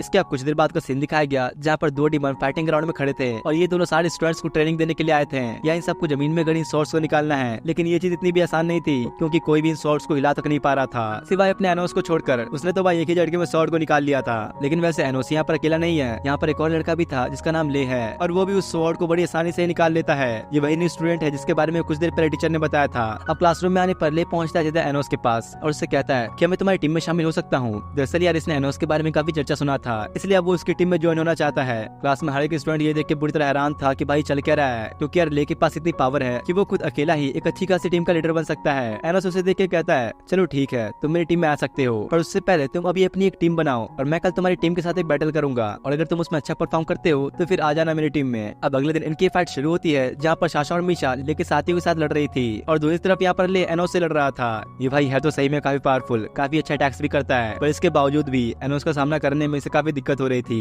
यहाँ वैसे इस फाइट के अंदर ज्यादा कुछ तो नहीं होता, क्योंकि साशा और मीशा ले के साथियों को हराने में ज्यादा समय नहीं लगाती, वो दोनों ही इनसे बड़ी जल्दी जीत जाती है। वहीं इधर एनोस और ले अपनी फाइट को काफी एंजॉय कर रहे थे, क्योंकि ले उसे काफी अच्छी टक्कर दे रहा था। ऐसा लगता है कि भाई काफी टाइम बाद डीमन किंग को एक अच्छा अपोनेंट मिला है, लेकिन यहाँ पर होना वही था, वो भी अपने डीमन किंग के सामने नहीं टिक पाता। इससे उसे लगता है कि शायद वो उसकी टीम में अब ज्वाइन नहीं हो सकता, लेकिन ऐसा नहीं था। ले इतना पावरफुल जो है, इसलिए वो उसे टीम में शामिल कर लेता है। एनोस उसे कहता है अगर मैं तुमसे ये कहूँ कि मैं 2000 साल पुराना वाला डीमन किंग हूँ तो क्या तुम मुझ पर विश्वास करोगे? इस पर ले उसे कहता है अभी तो मैं कुछ नहीं कह सकता, पर अगर ये सच है तो इस पर मुझे उतनी कोई हैरानी भी नहीं होगी। अब इसके बाद अगले दिन का सीन दिखाया जाता है, जहाँ पर टीचर इन सबको बताती है कि ग्रेट मैजिक स्वॉर्ड टूर्नामेंट के लिए इस अकेडमी से 2 स्टूडेंट्स जाने वाले हैं, जिसमें से पहला है ले और दूसरा है एनोस। ले तो ये जान के काफी खुश होता है, पर वही एनोस अभी सोचे पड़ा हुआ था कि हाई क्लास फैमिली वाले कहीं कुछ कर न दें, क्योंकि वो कभी नहीं चाहेंगे कि एनोस जैसा कोई हाइब्रिड उनके इस टूर्नामेंट को जीते या फिर पार्टिसिपेट करे। तब निशा आकर एनोस को बताती है अभी इस अकेडमी में 7 डेमन एम्प्रेस में से एक सर मेलस यहाँ पर आ चुके हैं, क्या तुम उनसे मिलना चाहोगे? जिस पर एनोस हाँ कहता है, और जैसे ही अभी लोग उसके पास पहुंचते हैं तो मेलस तो एनोस को देखते ही पहचान जाता है और अपने घुटने पर बैठकर उसे डीमन किंग कहकर पुकारता है। एनोस उसे पूछता है क्या सच में मैं तुम्हें याद हूँ? असल में हुआ ये था कि इसकी मेमोरीज को भी 2000 साल पहले मिटा दिया गया था, पर इसकी स्वॉर्ड को अभी भी डीमन किंग के बारे में सब कुछ अच्छे से याद है, तो इसलिए एनोस को पहचान पाया। वो यहाँ पर बताता है कि जब 2000 साल पहले एनोस ने अपना सेक्रीफाइस दिया था तो उसके बाद ही किसी ने मेलस पर अटैक किया और अगले ही पल उसकी आंखें एक जंगल में खुली, एनोस के क्रिएट करे हुए बैरियर के दूसरी तरफ, यानी कि ह्यूमन वर्ल्ड में, और मेलस को उस वक्त अपने बारे में कुछ याद भी नहीं था, जिसके बाद इसे डीमन वर्ल्ड के अंदर वापस एंटर करने में 100 साल लग गए। पर उसके वापस आने के बाद उसे ये पता चला कि डीमन किंग का नाम किसी ने बदल दिया और लोग अब किसी फेक डीमन किंग को मानने लग गए हैं। तब एनोस उससे मैजिक स्वॉर्ड टूर्नामेंट के बारे में पूछता है कि क्या तुमने ही उस स्वॉर्ड टूर्नामेंट के लिए मेरा नाम सजेस्ट किया? लेकिन ऐसा नहीं था, मेलस ने नहीं किया, और इसका मतलब ये हुआ कि जरूर हाई क्लास फैमिली वालों ने किया होगा। शायद एनोस को टूर्नामेंट में हरा कर वो लोग हाइब्रिड वालों को नीचा दिखाना चाहते हैं। जिसके बाद अब शाम में अपने घर पहुंचता है और जैसे ही वो अंदर आया तो देखता है यहाँ पर पहले से मीशा आई हुई है और यहाँ पर उसकी मॉम से खाना बनाना सीख रही है। रात में आप डिनर करते वक्त उसकी माँ उसे बताती है कि आज तुम्हारे टीचर से मुझे पता लगा कि तुम स्वॉर्ड टूर्नामेंट में हिस्सा लेने वाले हो, और मैं तो इसके लिए काफी खुश हूँ। पर लगता है यहाँ पर एनोस ऐसा नहीं चाहता, क्योंकि उसे लग रहा था कि जरूर कुछ तो गड़बड़ है। जो टीचर उसे पसंद तक नहीं करती वही उसे टूर्नामेंट में जाने का एक मौका दे रही है, और वो अपनी मॉम से कहता है कि नहीं, मैं इस टूर्नामेंट में पार्टिसिपेट नहीं करूंगा, जो सुनकर वो काफी उदास हो जाती है। अरे भाई, अपनी भाभी जी ने इतना अच्छा खाना बनाया था, मेरा मतलब मीशा ने इतना अच्छा खाना बनाया, तो एनोस उसे थैंक्स कहता है और उससे पूछता है क्या तुम कल के दिन मेरे साथ घूमने चल सकती हो? जिसके बाद अब अगले दिन वो लोग मॉडल क्रिएशन की शॉप में आते हैं, जो कि मीशा की फेवरेट जगह है। यहाँ पर किसी भी चीज का मॉडल बनाया जा सकता है, और मीशा भी यहाँ पर एनोस को अपने मैजिक से कुछ मॉडल्स बनाकर दिखाती है। तो अब एनोस भी थोड़े ना पीछे हटने वाला था, वो भी कुछ मॉडल्स बनाता है, और जैसे ही वहाँ की ओनर ये देखती है वो तो बिल्कुल ही शौक में आ चुकी थी, क्योंकि यार एनोस ने तो इस पूरी सिटी का एक मॉडल बनाकर तैयार कर दिया था, वो भी वैसे एक रिंग के जितनी जगह में। और तुम लोग क्या लगता है रिंग किसके लिए है? या और किसी के लिए नहीं, बल्कि अपनी मीशा के लिए है। एनोस सब उसे लाकर वो रिंग पहना देता है, और लो भाई, हो गई इनकी एंगेजमेंट, अब बस शादी होनी बाकी है। अब इसके बाद ये लोग आते हैं कैफे के अंदर। देख रहे हो भाई, पूरी डेट की प्लानिंग के साथ आया ये। वो लोग अब बैठे हुए थे कि तभी उनके पास एक बिल्ली आती है। ये वैसे कोई बिल्ली नहीं, आइविस है, जिसने अपना रूप बदल रखा है, क्योंकि वो यहाँ पर एनोस को कुछ बताने के लिए आया है। वो उसे बताता है कि अभी जो कोई भी इस टूर्नामेंट को कंट्रोल कर रहा है उसका जरूर एकेडमी के साथ कोई कनेक्शन है, पर वो आखिर है कौन ये अभी तक आइविस को नहीं पता। और साथ ही वो यहाँ उसे कहता है तो इस टूर्नामेंट के अंदर आपके लिए बहुत सारे ट्रैप्स बिछाए गए हैं, और ये क्या कर वो वहाँ से चला जाता है। अब इसके बाद शाम में घूमते हुए ये लोग सिटी हॉस्पिटल में पहुंचते हैं, जहाँ वो लोग खड़े होते हैं कि तभी ले वहाँ पर आ जाता है। असल में इस हॉस्पिटल के अंदर अभी ले की मॉम है, जो कि इस वक्त काफी ज्यादा बीमार है। एनोस उसे कहता है अगर तुम चाहो तो मैं तुम्हारी मॉम को ठीक कर सकता हूँ, लेकिन ले इसके लिए मना कर देता है। तब एनोस उसे बताता है कि शायद मैं इस टूर्नामेंट में पार्टिसिपेट नहीं कर पाऊंगा, पर इससे ले को कुछ फर्क ही नहीं पड़ता, और इन दोनों को इसका बिहेवियर काफी बदला बदला सा लग रहा था। इसके बाद हॉस्पिटल के अंदर का सीन दिखाया जाता है, जहाँ उसकी मॉम बीमार पड़ी थी, और देखने में ऐसा लगता है कि इनकी हालत कुछ ज्यादा ही खराब है। अब कुछ दिनों बाद टूर्नामेंट का सीन दिखाया गया, जहाँ पर एनोस की मॉम भी टूर्नामेंट देखने के लिए आई हुई थी। वो लोग घूम ही रहे थे कि तभी आइविस आके उन्हें बताता है कि महिला का इस टूर्नामेंट से कोई भी लेना देना नहीं है। साथ ही वो यहाँ पर यही बताता है कि ले की मॉम अभी कुछ ज्यादा ही बीमार है, और उन्हें स्प्रे डिसीज नाम की एक बहुत ही खतरनाक बीमारी हो चुकी है। तब आइविस के पूछने पर एनोस कहता है नहीं, मैं इस टूर्नामेंट में पार्टिसिपेट नहीं करने वाला, यही एक तरीका है उस फेक डीमन किंग को सामने लाने का। इसके बाद अब टूर्नामेंट शुरू होता है, और पहला राउंड होने वाला है एनोस और कर्ट नाम के इस बंदे के बीच। और इसके बारे में एक मेन बात यह है कि एनोस के टीचर का बड़ा भाई है। अब मैच को शुरू करने के लिए एनोस को ग्राउंड में बुलाया जाता है, लेकिन काफी बुलाने के बाद भी वो सामने नहीं आता, क्योंकि उसे पार्टिसिपेट करना ही नहीं था।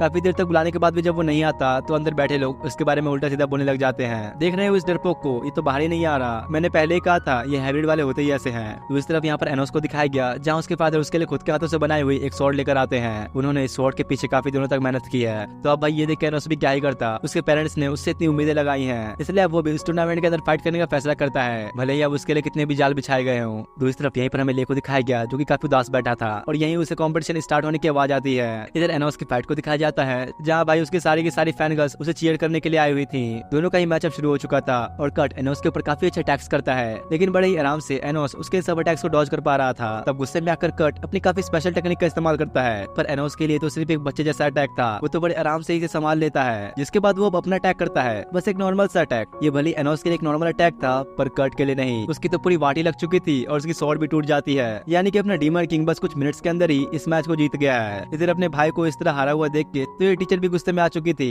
अब इसके बाद एनोस आकर निशा के साथ वेटिंग रूम में बैठा हुआ था कि तभी उसे पता लगता है कि टूर्नामेंट के दूसरे राउंड का विनर ले बन चुका है। लेकिन यहाँ पर एक मेन बात ये थी कि उसका नाम उन हाई क्लास फैमिली वालों के साथ जोड़ा जा रहा है। इतने में अब ले भी वहाँ आ गया और यहाँ पर ये पता चलता है कि ले को उन हाई क्लास फैमिली के लोगों ने अपने साथ जोड़ने के बदले उसे डीमन किंग बनाने का वादा किया है और साथ में इतने पैसे भी दिए कि जिससे ले बैठ कर ही अपनी पूरी लाइफ बिता सकता है। जाते हुए वो एनोस से कहता है, याद रखना टूर्नामेंट में मैं तुम्हें मार कर रहूंगा। इस पर एनोस उसे कहता है, इसके लिए आप टूर्नामेंट का इंतजार क्यों करना, तुम चाहो तो हम यहीं पर फैसला कर सकते हैं। और तभी दोनों एक दूसरे पर टूट पड़ते हैं। ले जब अपनी स्वॉर्ड से अटैक करता है तो एनोस उसका हार्ट निकालने की कोशिश करता है, लेकिन थोड़ी देर में ही दोनों ही काफी जख्मी हो चुके थे और मामले को शांत करने के लिए ले भी चुपचाप वहाँ से निकल जाता है। पर वहीं एनोस को उसकी बॉडी के अंदर कुछ महसूस हुआ, उसे अब ऐसा लगता है कि जरूर ले को किसी ने वश में किया हुआ है। इसके बाद शाम में एनोस अब इस बात को अच्छे से जानने के लिए ले की मॉम से भी हॉस्पिटल में आता है और यहाँ पर उसकी मॉम की हालत इतनी खराब है कि मतलब उनकी बॉडी जैसे गायब ही होने को है, बिल्कुल ही ट्रांसपेरेंट। उनकी बॉडी को थोड़ा सा ध्यान से देखने के बाद एनोस को यहाँ पर कुछ पता चलता है और वो ये कि ले की मॉम एक डीमन नहीं है, बल्कि वो भी मीसा की तरह हाफ स्पिरिट हाफ डीमन है। लेकिन सवाल ये था कि अगर ये ले की मॉम है तो इन्हें पूरी तरह से डीमन होना चाहिए, लेकिन यहाँ पर ऐसा कुछ नहीं था। इससे एनोस को अब ये समझ में आ जाता है कि जरूर ये ले की बायोलॉजिकल मदर नहीं है, मतलब कि ये ले की रियल मॉम नहीं। इतने में अब उसकी मॉम को होश आ जाता है और एनोस के पूछने पर वो बताती है कि दरअसल उन हाई क्लास फैमिली वालों ने ले से ये वादा किया हुआ है कि अगर वो तुम्हें खत्म कर देगा तो वो लोग मुझे ठीक कर देंगे।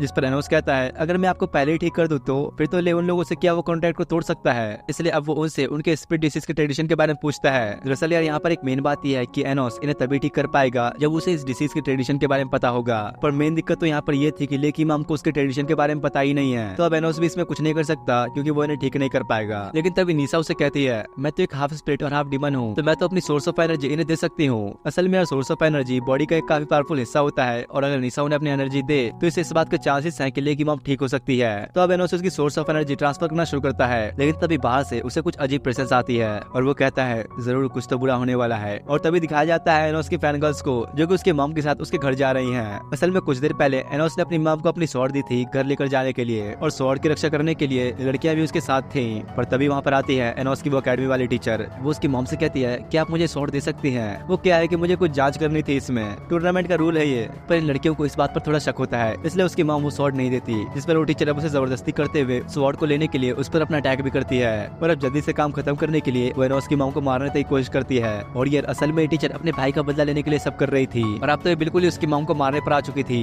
लेकिन तब एनोस की फैन गर्ल्स मिलकर इसे रोकने की कोशिश करती हैं। ये सब लड़कियां उससे लड़ने की पूरी कोशिश करती हैं, पर ये लोग भी अब कितना ही संभाल पाएंगे। तो जल्दी से अब उसकी मॉम मदद बुलाने के लिए निकल जाती है। ये लड़की अभी भी किसी तरह उससे फाइट कर रही थी और हार मानने को बिल्कुल भी तैयार नहीं होती, जिस वजह से ये लोग कुछ ज्यादा ही जख्मी हो चुकी थी। ये देख के इस टीचर को और भी गुस्सा आता है कि मजाक चल रहा है क्या, ये कमजोर हाइब्रिड लड़कियां मेरे सामने अभी भी खड़ी हैं। और वो इस बार अपना सबसे खतरनाक मूव इस्तेमाल करती है, जिससे सबकी सब लड़कियां बहुत ही जख्मी हो चुकी थी। और अभी इससे पहले कि एनोस की मॉम को कुछ कर पाती, एनोस की यहाँ पर एंट्री होती है जिसका सबको इंतजार था। वो आते ही अब टीचर को फ्रीज करके सबको हीलिंग मैजिक से ठीक कर देता है। एनोस अब उन लड़कियों का इतनी मदद करने के लिए थैंक्स कहकर सबको वहाँ से जाने के लिए कहता है। और यार अभी वो इतने गुस्से में था कि आगे सीधा टीचर का गला ही पकड़ लेता है। वो उसे लेकर टूर्नामेंट वाले स्टेडियम में आ जाता है, जहाँ पर टीचर अब उसे डर के मारे बच के भागने की कोशिश करने लगी, लेकिन एनोस उसी वक्त अपनी स्वॉर्ड निकाल कर उसे वहीं मार देता है। वैसे अभी सच में मरी नहीं थी और एनोस उसे कहता है, अगर तुम्हें अगले 1 मिनट के अंदर इलाज नहीं मिला तो यहीं पर मर जाओगी, ज्यादा कुछ नहीं, बस मुझसे अपनी जान की भीख मांगो, मैं तुम्हें छोड़ दूंगा। लेकिन ये अभी काम मानने वाली थी, तो एनोस सब उसे वहीं पर खत्म कर देता है। लेकिन हमेशा की तरह वो इसे मारने के बाद वापस जिंदा कर देता है, पर इस बार इसने कुछ अलग किया था। असल में अभी टीचर वापस जिंदा तो हो चुकी थी, पर ये अब प्योर ब्लड वाली नहीं रही, वो भी अब एनोस की तरह हाइब्रिड बन चुकी है। मतलब कि एनोस ने उसका सारा घमंड ही तोड़ दिया। इसके बाद एनोस वहाँ से निकल जाता है, लेकिन ये दूसरी तरफ दिखाया गया कि ले ने निशा को पकड़ लिया था, जो कि उसकी मॉम के साथ अपनी एनर्जी शेयर कर रही है। लेकिन ले उसे कुछ करता नहीं, बस बेहोश करके सुला देता है, क्योंकि अगर इस तरह से वो एनर्जी शेयर करती रही तो इससे मर भी सकती है। तब आप कुछ टाइम पहले का पास्ट एक सीन दिखा जाता है, जिससे यहाँ पर ये पता चलता है कि ले की मॉम सच में उसकी रियल मॉम नहीं है, क्योंकि ले तो इन्हें जख्मी हालत में सड़क पर पड़ा मिला था।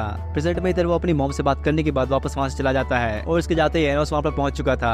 वैसे यहाँ पर ले को भी अब पता चल चुका था कि जरूर जरूर एनोस से उसकी मॉम को ठीक करने की कोशिश कर रहा है। अब इसके बाद आता है टूर्नामेंट के फाइनल्स का दिन और आज फाइनल मैच ले और एनोस के बीच होने वाला है। दोनों ही अब आमने सामने थे और मैच भी शुरू होने वाला था, लेकिन तभी टूर्नामेंट के कुछ रूल्स को उसी वक्त चेंज कर दिया गया और इन दोनों के हाथों पर एक ब्रेसलेट लगा दिया जाता है जो कि उनकी एक्स्ट्रा मैजिकल एनर्जी को एब्जॉर्ब करने के लिए उनके ऊपर लगाया गया था। साथ ही यहाँ पर एनोस को यह बताया जाता है कि अगर उसे इस कॉम्पिटिशन को जीतना है तो उसे लेके सोर्स ऑफ एनर्जी को खत्म करना होगा। इसका मतलब ये कि अगर एनोस को जीतना है तो उसे ले को मारना होगा। अब इनकी फाइट शुरू होती है और शुरुआत में दोनों ही काफी अच्छे लड़ रहे थे, लेकिन तब लड़ते हुए पता नहीं क्यों ले रॉयल फैमिली के साथ किए हुए अपने कॉन्ट्रैक्ट को वहीं पर तोड़ देता है। और ये बात यह कि कॉन्ट्रैक्ट में एक मेन शर्त ये भी थी कि अगर ले एग्री करने के बाद उनके बीच के इस कॉन्ट्रैक्ट को तोड़ेगा तो उसके कुछ देर बाद ही उसकी मौत हो जाएगी। इसका मतलब ले के पास अब जिंदा रहने के लिए ज्यादा समय नहीं बचा और एनोस भी ये बात पहले से ही जानता था। इसके बाद अब दोनों अपनी फाइट दोबारा शुरू करते हैं, लेकिन अब इन दोनों की स्पीड इतनी ज्यादा हो चुकी है कि ऑडियंस में बैठे यहाँ पर किसी को भी ये दिख नहीं रहा था कि यहाँ पर चल क्या रहा है। और ले अभी कुछ ज्यादा ही अच्छी टक्कर दे रहा था एनोस को, यहाँ तक कि वो अचानक एनोस के हाथों कोई काट डालता है। मतलब क्या डीमन किंग को ऐसे टक्कर दे पाना कोई मामूली बात नहीं। पर ये फाइट अब ज्यादा समय तक नहीं चलती क्योंकि एनोस अब अपनी स्वॉर्ड लेके आर पार कर देता है और तब पता नहीं कैसे लेकिन वहाँ पर एक मैजिकल स्पेल एक्टिवेट होता है और इसके अगले ही सेकंड वो लोग एक डायमेंशनल प्रिजन में आ चुके थे। एनोस अभी देखकर सारी बात समझ जाता है। असल में यहाँ पर उसे बात पता लग जाती है कि ले को उस कॉन्ट्रैक्ट में शामिल करने से लेकर उसका खुद का नाम भी टूर्नामेंट में देने तक ये सब चीज MLS ने ही किया है और ये इसने किया सिर्फ और सिर्फ एनोस को खत्म करने के लिए। साथ ही साथ यहाँ पर मेलेस उन दोनों डीमंस को बुला लेता है जो कि स्कूल में सबको स्वॉर्ड ट्रेनिंग कराने के लिए आए हुए थे। उसे लग रहा था कि अब एनोस उसे कहीं हरा पाएगा, पर तभी अचानक से कोई अनजान ताकत इन दोनों डीमंस को खत्म कर देती है और ये और किसी ने नहीं बल्कि ले ने किया था। इतनी आसानी से थोड़ी न मरने वाला ये, लेकिन मेलेस भी यहाँ पर पूरी प्लानिंग के साथ आया था और तब वो ले की मॉम को दिखाता है जिसे उसने काफी समय पहले ही दूसरे डायमेंशन में कैद कर लिया था। वो ले से कहता है माफ कर देना, पर मुझे कहीं न कहीं ये अंदाजा था कि तुम जरूर धोखेबाजी करने की कोशिश करोगे, इसलिए मुझे ये करना पड़ा। साथ ही वो यहाँ पर उसे एक ऑफर भी देता है कि अगर ले उसका साथ दे तो वो उसकी मॉम को ठीक कर देगा, नहीं तो वो उन्हें इसी वक्त खत्म कर देगा। लेकिन तभी ले अचानक ही उसकी तरफ अपनी स्वॉर्ड फेंक कर मारता है और अब इससे पहले कि मेलेस को समझ पाता ले तुरंत ही उस डायमेंशन में कूद जाता है जहाँ पर उसकी मॉम थी।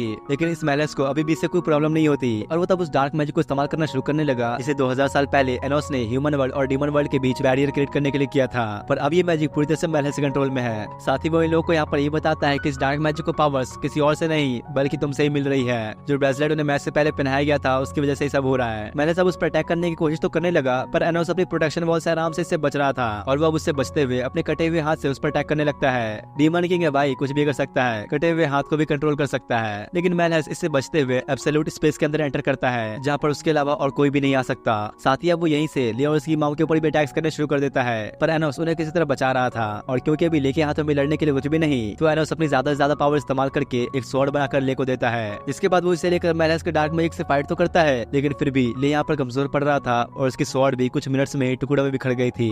वो अब बिल्कुल ही हार मान चुका था, पर इतने में उसकी मॉम उठती है और वो अपनी बॉडी का सेक्रीफाइस देकर खुद को एक स्पीड स्वॉर्ड में कन्वर्ट कर लेती है। उन्होंने ले को बचाने के लिए खुद को सेक्रीफाइस कर लिया और अब होना क्या था, ले उनके सेक्रीफाइस का बदला तो लेगा ही और अब वो कुछ सेकंड्स के अंदर ही यहाँ के सारे डार्क मैजिक को खत्म कर देता है और साथ में वो स्वॉर्ड की व्हाइट एनर्जी का इस्तेमाल करते हुए एब्सोल्यूट स्पेस में अपना अटैक बेचकर थोड़ा सही लेकिन मेलेस को चोट पहुंचाता है और उसके बाद ले की मॉम उसे अलविदा कहते हुए हमेशा हमेशा के लिए गायब हो जाती है, जिससे अब वो भी काफी इमोशनल हो चुका था। तब एनोस उसे कहता है तुम्हें रोने की कोई जरूरत नहीं, अभी मैं हूँ ना। वहीं इधर मेलेस अपने दूसरे अटैक की तैयारी में लगा था, लेकिन इतने में ही अब एनोस वहाँ पर पहुंच जाता है और तुम लोग ये देखकर सोच रहे होगे कि यार आखिर ये एब्सोल्यूट स्पेस में कैसे पहुंचा। तो असल में हुआ ये था कि जिस वक्त ले ने स्प्लिट स्वॉर्ड का अटैक मेलेस की तरफ भेजा तब कुछ सेकंड्स के लिए ही सही, लेकिन एनोस के लिए रास्ता बन गया था। पर ये अब भी काम आने वाला था। एनोस को मारने की कोशिश में वो एक बार फिर से डार्क मैजिक का इस्तेमाल करता है, वो भी फुल पावर में, और उसने तो सही में एनोस को कैद तक कर लिया था। लेकिन इससे तो अपने डीमन किंग को घंटा कुछ फर्क नहीं पड़ता, जो देख के मेलेस की फटनी शुरू हो गई थी। तभी एनोस अब अपनी स्वॉर्ड को समन करता है, जो देखकर अभी मेलेस भागने की कोशिश करने ही लगा कि तभी इतने में ही एनोस अपनी स्वॉर्ड से उसकी बॉडी को 2 हिस्सों में काट डालता है और अब इसे समझ में आता है कि इसने किससे पंगा ले लिया। वो बचने के लिए अपनी बची कुछ ट्रिक्स का भी इस्तेमाल करता है और अब इसका क्या ही फायदा।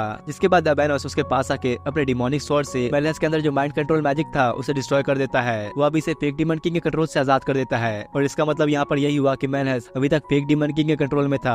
अब सब कुछ खत्म होने के बाद एनोस ले और मेलेस को वापस टूर्नामेंट में लेकर आता है और अब यहाँ पर मेलेस से उसे ये पता चलता है कि कल किसी ने उसके ऊपर अटैक किया और तब से ही वो उसके कंट्रोल में था। एनोस के कहने पर मेलेस अब दोनों डीमन लॉर्ड्स को समन करता है, जिसके बाद एनोस उन दोनों के अंदर से उनके रियल मैजिकल सोर्स को बाहर निकालता है, जिसके ऊपर फेक डीमन किंग की लेयर लगी हुई थी। इन दोनों के पास फेक डीमन किंग की सारी जानकारी है, इन्हें अच्छे से पता होगा कि वो अभी कहाँ पर है, पर अभी ये मर चुके थे। एनोस को अब सब कुछ जानने के लिए उन्हें वापस जिंदा करना होगा, तो अब वो ऐसा करने ही लगता है कि तभी कोई अनजान ताकत उस फेक डीमन किंग की लेयर को डिस्ट्रॉय कर देती है और ये करने वाला और कोई नहीं बल्कि वो खुद फेक डीमन किंग ही है। एनोस उससे यहाँ पर बात करने की कोशिश तो करता है, लेकिन वो कुछ ही देर में यहाँ से गायब हो जाता है। वो मेलेस से कहता है जाने दो इसे, तुम बस इन दोनों डीमंस को जिंदा करके इन्हें यहाँ से ले जाओ। जिसके बाद अब उसने फिर से सब कुछ नॉर्मल कर दिया था और अब जो ऑडियंस में बैठे लोग देखते हैं वो देख के तो सबके होश उड़ गए थे, क्योंकि एनोस खड़ा था और ले जमीन जमीन पर पड़ा हुआ है। साथ ही में उसकी अब मैजिकल स्वॉर्ड भी टूट चुकी थी, जिसका मतलब कि एनोस अब इस टूर्नामेंट को जीत चुका है। उसके पेरेंट्स भी देखकर बहुत ही खुश होते हैं, क्योंकि एक साल के अंदर ही उनका बेटा इतना काबिल हो गया। और एनोस भी यहाँ पर अपने फादर को इस सारा क्रेडिट देता है, क्योंकि उसके लिए स्वॉर्ड उन्होंने ही बनाई थी।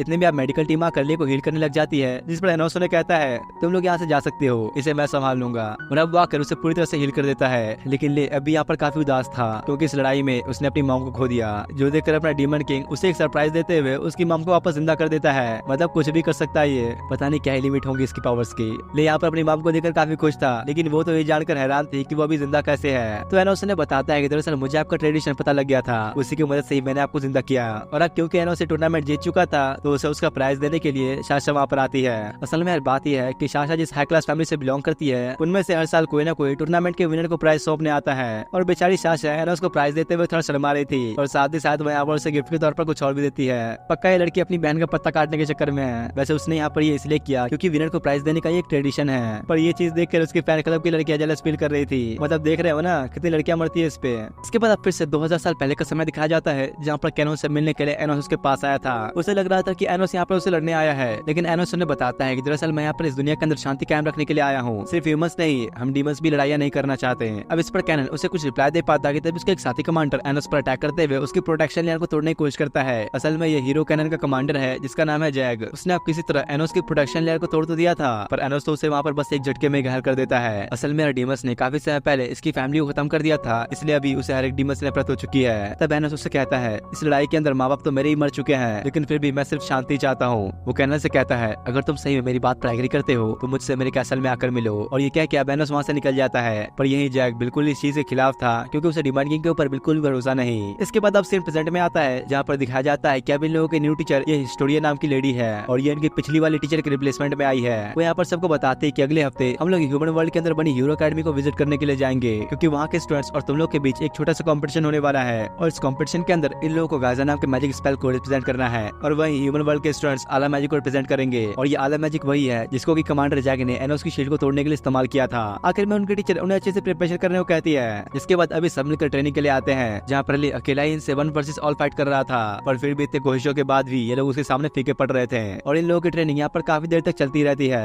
अब इसके बाद शाम का सीन दिखाया जाता है, जहाँ पर ले मेला से बात कर रहा था, और वो यहाँ पर एनोस को सावधान रहने के लिए कहता है, क्योंकि जहाँ तक अभी उसे पता चला हीरो अकेडमी के अंदर इलाइट क्लास को भी चलाया जा रहा है। इसमें सिर्फ वही स्टूडेंट्स थे जो कि 2000 साल पहले के वॉरियर्स का पुनर्जन्म है, यानी कि सब के सब पास्ट के टाइम वाले वॉरियर्स हैं, जिनका भी अब पुनर्जन्म हो चुका है। और ये जानकर एनोस को काफी शक होता है, क्योंकि यार अब तो सब कुछ सही हो चुका है, तो भला उन रिबॉर्न में वॉरियर्स को ट्रेनिंग क्यों दी जा रही है। अब इसके कुछ देर बाद ले को दिखाया जाता है, जो कि एक नई मैजिक स्वॉर्ड लेने के लिए आया था, क्योंकि एनोस से फाइट करते वक्त टूर्नामेंट के अंदर उसकी स्वॉर्ड पूरी तरह से टूट गई थी। ले तब वहाँ पर अपने लिए एक स्वॉर्ड चुनता है, जिसे काफी रेयर लोग इस्तेमाल कर पाते हैं। इस स्वॉर्ड से जुड़ना और इसे इस्तेमाल कर पाना बिल्कुल भी आसान नहीं, और ले भी यहाँ पर ये नहीं कर पाता। तब एनोस उसे हीरो कैनन के बारे में बताता है, जो कि किसी भी स्वॉर्ड को बहुत ही अच्छी तरीके से इस्तेमाल कर लिया करता था। वो तलवारबाजी में पूरी इतिहास का सबसे माहिर योद्धा था। जिस पर ले उससे पूछता है तो क्या तुम्हें ऐसा लगता है कि मैं उसका पुनर्जन्म हूँ। तो एनोस कहता है हाँ हो भी सकता है, क्योंकि तुम्हारी फाइटिंग स्किल्स सच में काफी लाजवाब है। और तब एनोस को याद आता है कैसे काफी सालों पहले उसने कैनन से एक वादा किया था, पर एनोस इस बारे में ले को कुछ भी नहीं बताता। जिसके बाद अब अगले दिन ये सारे के सारे ह्यूमन वर्ल्ड के लिए निकलते हैं, और इन लोगों को वहाँ पर पहुंचने में करीब 10 दिन लगने वाले हैं। तो बस उसी बारे में लोग बात कर रहे थे कि अब इन्हें कैसे जाना चाहिए, लेकिन शायद ये लोग ये बात बोल रहे हैं कि इनके पास अभी एनोस है, वो अपनी टेलीपोर्टेशन मैजिक का इस्तेमाल करते हुए उन सबको कुछ सेकंड्स के अंदर ही ह्यूमन वर्ल्ड के अंदर लेकर पहुंच जाता है। अभी यहाँ पहुंच कर सब थोड़ा घूमने के लिए अलग अलग हुए थे,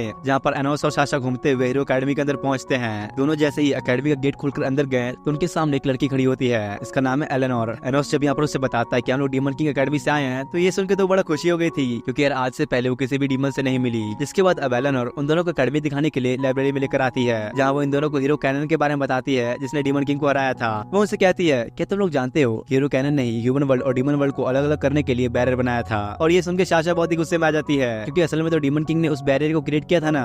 तभी यहाँ पर एनोस बातों बातों में एलेनोर से पूछता है क्या तुम ये बता सकती हो कि हीरो कैनन ने जिस डीमन किंग को हराया उसका नाम क्या है। और उसके ये पूछने से यहाँ पर पता चलता है कि असल में तो ये लोग भी उसी फेक डीमन किंग को जानते थे, यानी कि दोनों वर्ल्ड के हिस्ट्री के साथ ही छेड़छाड़ किया गया है। साथ यहाँ पर एलेनोर उसे बताती है कि हीरो कैनन का पुनर्जन्म हो चुका है, और वो भी एक नहीं 3 या 4 पुनर्जन्म। असल में यार बात यह है कि कैनन के पास 7 लाइफ्स थे, यानी कि वो 7 बार मरकर वापस जिंदा हो सकता था। इसलिए भी ऐसा हो सकता है कि उनमें से उसकी 4 लाइफ का पुनर्जन्म हो चुका हो। अभी लोग आपस में बात कर रहे थे कि तभी वहाँ पर 2 लड़के आते हैं, जिसमें से एक था चश्मिश, और ये दोनों ही खुद को हीरो कैनन का पुनर्जन्म बता रहे थे। जो सुनकर एनोस ने तो इन बेचारों को और मजाकी बना दिया, जिससे दूसरा वाला यानी कि बॉडी बिल्डर गुस्से में एनोस को मारने के लिए आगे बढ़ता है, लेकिन शायद अभी से ये नहीं पता कि इसने किससे टक्कर लिया है। एनोस के तो बस पलक झपकते ही इतने दूर जाकर गिरता है, जो देख के चश्मिश जो पहले एनोस को बुराई कर रहा था वो अब खुद ही उससे माफी मांग लेता है। जिसके बाद अभी लोग बाहर आते हैं, जहाँ साशा के जाने के बाद एलन और एनोस को बताते हैं कि 2000 साल पहले डीमन किंग के जाने के बाद किसी ने कैनन की सारी लाइफ को खत्म करके उसे वहीं मार दिया था, और वो कोई डीमन नहीं बल्कि एक इंसान था। इसके बाद अब अगले दिन का सीन दिखाया जाता है, जहाँ पर एनोस और बाकी सब हीरो अकेडमी के अंदर आते हैं। यहीं पर इस अकेडमी के हेडमास्टर डेंजर को दिखाया गया, जो कि डीमन अकेडमी से आए हुए सारे स्टूडेंट्स का स्वागत करता है। असल में यहाँ पर इनकी क्लास चल रही है, जहाँ पर दोनों अकेडमी के स्टूडेंट्स को ही क्रिश्चियन मैजिक का एक नमूना दिखाना है, यानी कि इन लोगों को क्रिश्चियन मैजिक परफॉर्म करके दिखाना है। अब सबसे पहले यहाँ पर वो चश्मिश आता है हीरो अकेडमी की तरफ से,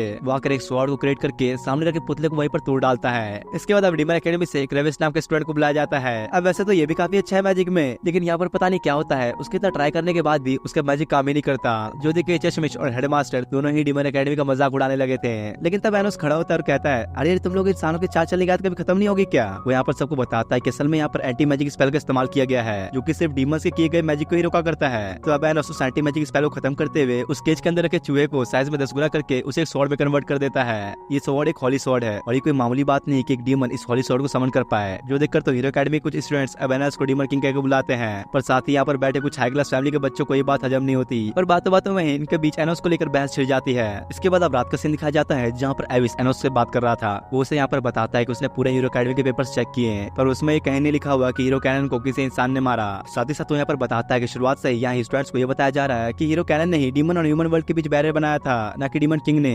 जिस पर एनोस उसे कहता है, ठीक है तुम इस चीज पर आगे और इन्वेस्टिगेशन करो। इसके बाद एनोस एक फेस्टिवल के अंदर साशा और मिशा के साथ आता है। असल में यहाँ पर फेस्टिवल कमांडर जैक की याद में मनाया जा रहा है, क्योंकि आज के दिन ही उसका जन्म हुआ था। और एक मेन बात यहाँ पर यही पता चलती है कि ले को निशा से प्यार हो चुका है, और दूर से एनोस, मिशा और साशा इन्हें चुप चुप कर देख रहे होते हैं। इसके बाद अब अगले दिन का सीन दिखाया गया, जहाँ पर इन लोगों का कॉम्पिटिशन हीरो अकेडमी वालों के साथ होने वाला है। इस सबको यहाँ पर बताया जाता है कि इन दोनों अकेडमी के स्टूडेंट्स को ही इस लेक के अंदर बनी एक अंडरग्राउंड सिटी के अंदर जाना है, और जो टीम सबसे पहले मैजिक का यूज करते हुए सामने वाली टीम को हराएगी वो एक कॉम्पिटिशन जीत जाएगी। यहीं पर हेडमास्टर हिस्टोरिया से कहता है, तुम लोग जरा इस बार कोई अच्छी टीम को भेजना, नहीं तो पिछली बार की तरफ फिर से हारी जाओगी। वैसे तो यहाँ पर डीमन अकेडमी के स्टूडेंट्स एक साथ थे, पर इनका भी यहाँ पर एक अलग अलग ग्रुप था, तो इसलिए रेविस यहाँ पर आके टीचर से अपनी टीम को ले जाने के लिए परमिशन मांगता है। और एनोस को भी इनसे कोई दिक्कत नहीं होती, और वो उनसे कहता है, अरे छोड़ो जाने दो इन बच्चों को। तो अब भाई अगर एनोस को कोई दिक्कत नहीं, तो उनकी टीचर भी उस टीम को भेजने के लिए मान जाती है। जिसके बाद अब रेविस की टीम अंडर वाटर जाकर कॉम्पिटिशन की तैयारी शुरू करते हैं, और डीमन अकेडमी के बाकी स्टूडेंट्स बाहर खड़े थे। एनोस यहाँ पर बातों बातों में अपने टीचर से रेविस के पास्ट के बारे में पूछता है, इस पर उसे बताते हैं कि रेविस बचपन से काफी शांत था, और तो उसे डीमन किंग के ऊपर बिल्कुल भी भरोसा नहीं था। लेकिन एक दिन पता नहीं कैसे उसने डीमन किंग के ऊपर भरोसा करना शुरू कर दिया। यहीं पर पास्ट का एक सीन भी दिखाया जाता है, जहाँ पर रेविस मैजिक की प्रैक्टिस कर रहा था। असल में ये बंदा अंदर से काफी साफ दिल का है, इसलिए ये अपनी पावर से किसी को भी नुकसान नहीं पहुंचाना चाहता। तब वहीं पर उसकी टीचर भी वहाँ पर आती है, और जो डीमन किंग के बारे में समझाती है, उसे डीमन किंग के बारे में सारी बातें बताती है कि तुम्हारी तरह ही वो भी हुआ करता था, उससे भी अपनी मैजिकल पावर से किसी को मारना या उसे नुकसान पहुंचाना बिल्कुल भी पसंद नहीं था। वो ऐसे यहाँ पर अपने डीमन किंग एनोस के बारे में उसे कुछ बातें बताती है, और तब से ये जान के रेविस को डीमन किंग का भी पसंद आने लगा। इधर प्रेजेंट का सीन दिखाया गया, जहाँ पर रेविस की टीम हीरो अकेडमी के स्टूडेंट्स को ढूंढने के लिए निकल चुकी थी। लेकिन यहाँ पर लोग जब उन्हें ढूंढ रहे थे, तब इनके ऊपर हीरो अकेडमी की तरफ से बॉडी बिल्डर आकर इन पर अटैक कर देता है। साथ ही साथ यहीं पर हीरो कैनन के तीसरे पुनर्जन्म को भी दिखाया गया, जहाँ पर इसने कई सारे डीमन अकेडमी के स्टूडेंट्स को ठिकाने लगा दिया था। इसका मतलब ये कि अब हीरो कैनन का भी अब पुनर्जन्म हो चुका है। यहीं ऊपर एनोस को भी दिखाया जाता है, जो कि लेक के अंदर का नजारा देखकर हैरान था। असल में यहाँ पर पानी के अंदर एक जगह से होली वाटर निकल रहा है, और इसी की वजह से रेविस के साथी को भी मैजिक कमजोर पड़ रहा है, जिसकी वजह से सारे हीरो अकेडमी वाले इनके ऊपर भारी पड़ रहे थे। अब इसके कुछ देर बाद हीरो कैनन के तीनों पुनर्जन्म एक साथ मिलकर एक ट्रायंगल क्रिएट करते हैं, जिससे डीमन किंग अकेडमी के सारे स्टूडेंट्स की एनर्जी एब्जॉर्ब होनी शुरू गई थी। साथ ही यहाँ पर पानी के अंदर डीमन किंग का एक महल भी था, जो कि अब इन लोगों की वजह से पूरी तरह से डिस्ट्रॉय हो चुका है। ये देखकर अब बाहर इनकी टीचर हेडमास्टर को रेस्क्यू टीम को भेजने के लिए कहती है। इस पर वो कहता है, मैंने उन्हें इन्फॉर्म कर दिया है, लेकिन उन लोगों को भी आने में काफी समय लगने वाला है। तो अब एनोस के पास भी कोई चारा नहीं बचता, उससे अब अपना मैजिक इस्तेमाल करना ही पड़ेगा। वो जल्दी से सबके सब डीमन अकेडमी के स्टूडेंट्स को बाहर निकाल लेता है, और टीचर भी जल्दी से जाकर उन्हें हील करने की कोशिश करती है, क्योंकि सारी की सारी होली मैजिक की चोट थी। कोई डीमन भी इतनी आसानी से इसे ठीक नहीं कर पाएगा। अब इसके कुछ देर बाद हीरो कैनन का तीसरा पुनर्जन्म आकर एनोस और बाकी सबको मजाक उड़ाने लगता है। वो उनसे कहता है, वैसे अगर तुम लोगों को इतनी तकलीफ हो रही है तो होली मैजिक से बनी स्लेब को सुखा दो। अभी सुनकर आ जाता है भाई एनोस को गुस्सा। उसने लगता है इस बात को कुछ ज्यादा सीरियसली ले लिया, और एक बड़ा सा अटैक तैयार करते हुए लेक के अंदर फेंकता है, जिससे वहाँ पर एक काफी बड़ा ब्लास्ट होता है, और वो लेक भी अब पूरी तरह से जम चुका था। ये देखकर तो ये हेडमास्टर डेंजर बिल्कुल हैरान था कि भाई इसने ये कैसे किया, कोई इतना पावरफुल कैसे हो सकता है भला। साथ ही अब वो यहाँ पर एग्जाम भी कैंसिल कर देता है, क्योंकि अब लेक के अंदर तो कोई होली वाटर बचा ही नहीं। लेकिन तब एनोस के चैलेंज करने पर हीरो कैनन के तीनों ही रूप उसे फाइट करने के लिए तैयार हो जाते हैं। हाय चश्मिश, बॉडी बिल्डर और ये छोटा लड़का हीरो कैनन का पुनर्जन्म है। हेडमास्टर की देख के थोड़ी फटी चुकी थी। इस पर चश्मिश उसे कहता है, अरे घबराने कोई बात नहीं, समय आने पर हम उसका भी इस्तेमाल करेंगे। और तभी अगले सीन में अंधेरे में खड़ी एक लड़की को दिखाया जाता है, और अभी चश्मिश इसी की बात कर रहा था। अब होती है इन लोगों की फाइट शुरू, मतलब कि एक तरह का कॉम्पिटिशन। एनोस अपना फिर से आग का गोला बनाते हुए इन लोगों की तरफ फेंकता है, और ये लोग भी इससे बचने के लिए अपने मैजिक का इस्तेमाल करना शुरू करते हैं। लेकिन तभी वो लड़की जिसे कुछ देर पहले दिखाया गया था वो अचानक से ही आके अपनी स्वॉर्ड से एनोस के मैजिक को पूरी तरह से डिस्ट्रॉय कर देती है। पर अपने डीमन किंग को तो इससे कोई फर्क नहीं पड़ता, वो तो और ये देख के खुश हो जाता है कि चलो कोई अपनी टक्कर का तो मिला। मीशा ये देख के कहती है हमें पहले प्रोटेक्शन के लिए एक कैसल बनाना होगा, उसके अंदर से हम सब अपने फुल पावर्स का इस्तेमाल कर सकते हैं। वैसे भी मीशा के पास भी इतनी पावर्स नहीं थी कि वो एक कैसल को तैयार कर सके, इसलिए एनोस उसे अपनी थोड़ी सी पावर्स इस्तेमाल करने के लिए देता है और बस थोड़ी सी पावर से ही उसने बैरियर के अंदर 3 डीमन कैसल को बनाकर तैयार कर दिया था।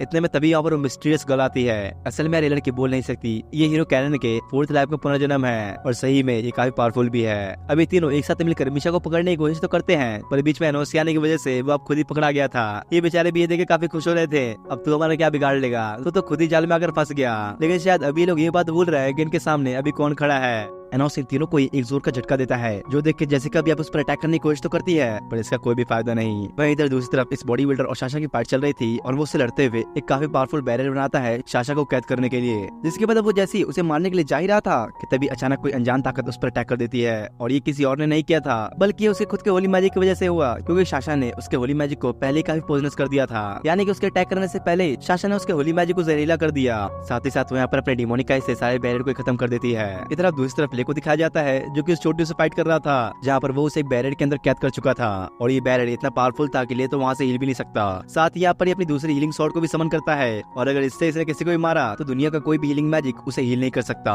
ऐसे अब इन लोगों के बीच थोड़ी बहुत बातें चलती है और कुछ ही देर में ले उस बैरियर से खुद को रिलीज कर लेता है। वैसे ये लोग बस बोलने के हीरो कैनन के पुनर्जन्म है, इतने पावरफुल भी नहीं है ये। ले तो इस छोटी को दूर फेंकने के साथ साथ उसकी तलवार को भी अपने पास बुला लेता है। ये बेचारा तो ले की पावर्स देखकर और हैरान था। ले तो इतना गुस्से में था कि उस पर बिल्कुल भी ध्यान नहीं करता और दूर से अपना एनोस भी सब खड़ा होकर देख रहा था। जिसके बाद वो तीसरे वाले के पास जाता है, यानी कि उस चश्मिश के पास। शुरुआत में तो पहले ये एनोस के सामने मरने का नाटक कर रहा था, लेकिन फिर एनोस को अपने सामने देख के लड़ने के लिए सीरियस हो जाता है। और अब इससे पहले कि कुछ करता, अचानक जेसिका वहां आकर एनोस पर अटैक करना शुरू कर देती है। इसके अटैक्स तो सही में बाकी स्ट्रेट्स के मुकाबले काफी पावरफुल थे, लेकिन भाई एनोस तो उसे ऐसे डॉज कर रहा था जैसे वो किसी बच्चे से लड़ रहा हो। और तो और वो दोनों को ही एक साथ उठाकर दूर फेंक देता है। इन लोगों को अब जब कोई भी रास्ता नहीं दिखता तो ट्रांसफर मैजिक का इस्तेमाल करना शुरू कर देते हैं, जिससे लोग हीरो अकेडमी के हर एक स्टूडेंट और बाहर के सारे लोग की पावर्स लेने लग जाते हैं। और इसी तरह आसपास के लाखों लोग की पावर्स इकट्ठा करने के बाद इन लोगों ने एनोस पर अटैक करना शुरू कर दिया था। इन लोगों के इतने ज्यादा पावरफुल अटैक्स के बाद भी एनोस को तो एक खरोच तक नहीं आई होती और एनोस भी अब वही मैजिक इस्तेमाल करना शुरू करता है, जिससे वो अपनी सारी फैन क्लब वाली गर्ल्स की पावर्स इकट्ठा करते हुए पहले से भी दुगना पावरफुल हो जाता है। यहाँ तक इस चश्मिश के इतने पावरफुल अटैक को उसने सिर्फ अपनी एक उंगली से ही खत्म कर दिया और वो इन दोनों के ऊपर ही भारी पड़ना शुरू हो गया था। जो देखकर अभी चश्मिश जेसिका को अपना सबसे खतरनाक मैजिक स्पेल इस्तेमाल करने को कहता है। उसकी बात सुनते ही जेसिका एनोस के पास जाकर अचानक से पता नहीं के ऊपर खुद को तलवार मार लेती है और तभी उसका वो स्पेशल वाला मैजिक स्पेल भी एक्टिवेट हो जाता है। ये सही में यार तबाही मचा देने वाला अटैक था। शुरुआत में तो चश्मिश बड़ा खुश हो रहा था, लेकिन फिर जो उसने अपने सामने देखा वो देखकर तो इसके आगे फटी की फटी रह जाती है, क्योंकि यार एनोस को तो कुछ हुआ ही नहीं, उसे तो एक छोटी सी चोट तक नहीं आई। अब उसे बिल्कुल ठीक देख के जेसिका एक बार फिर से अपने मैजिक स्पेल को इस्तेमाल करना शुरू करने लगी, पर एनोस उसी वक्त उसे रोक देता है और तब उसे किसी की आवाजें आती हैं। ये आवाज और किसी की नहीं, एलेनोर की थी। असल में अभी महल के नीचे वाले हिस्से में कैद है और अभी सिर्फ यही है जो किसी वक्त जेसिका को रोक सकती है। तो इसलिए अब एनोस मीशा को एलेनोर की मदद के लिए भेजता है। जिसके बाद अभी बेचारी मीशा जैसी वहाँ पहुंची तो तभी वो हेडमास्टर भी वहाँ पर आ जाता है और ये यहाँ पर आया है मीशा को रोकने के लिए। अचानक तभी वो मीशा के पीछे से होली गेट को ओपन कर देता है, जिससे निकली लाइट के आगे मीशा कमजोर पड़ चुकी थी और मौके का फायदा उठाते हुए ये हेडमास्टर डेंजर उसे भाई बुरी तरह से मारने लग गया। लेकिन चिंता की कोई बात नहीं, सही टाइम पे अपना एनोस वहाँ पहुंच जाता है। डेंजर को उसे दूर करते हुए वो मीशा को एक डार्क मैजिक के बॉक्स के अंदर रख देता है ताकि होली मैजिक की लाइट का उस पर कोई असर न हो।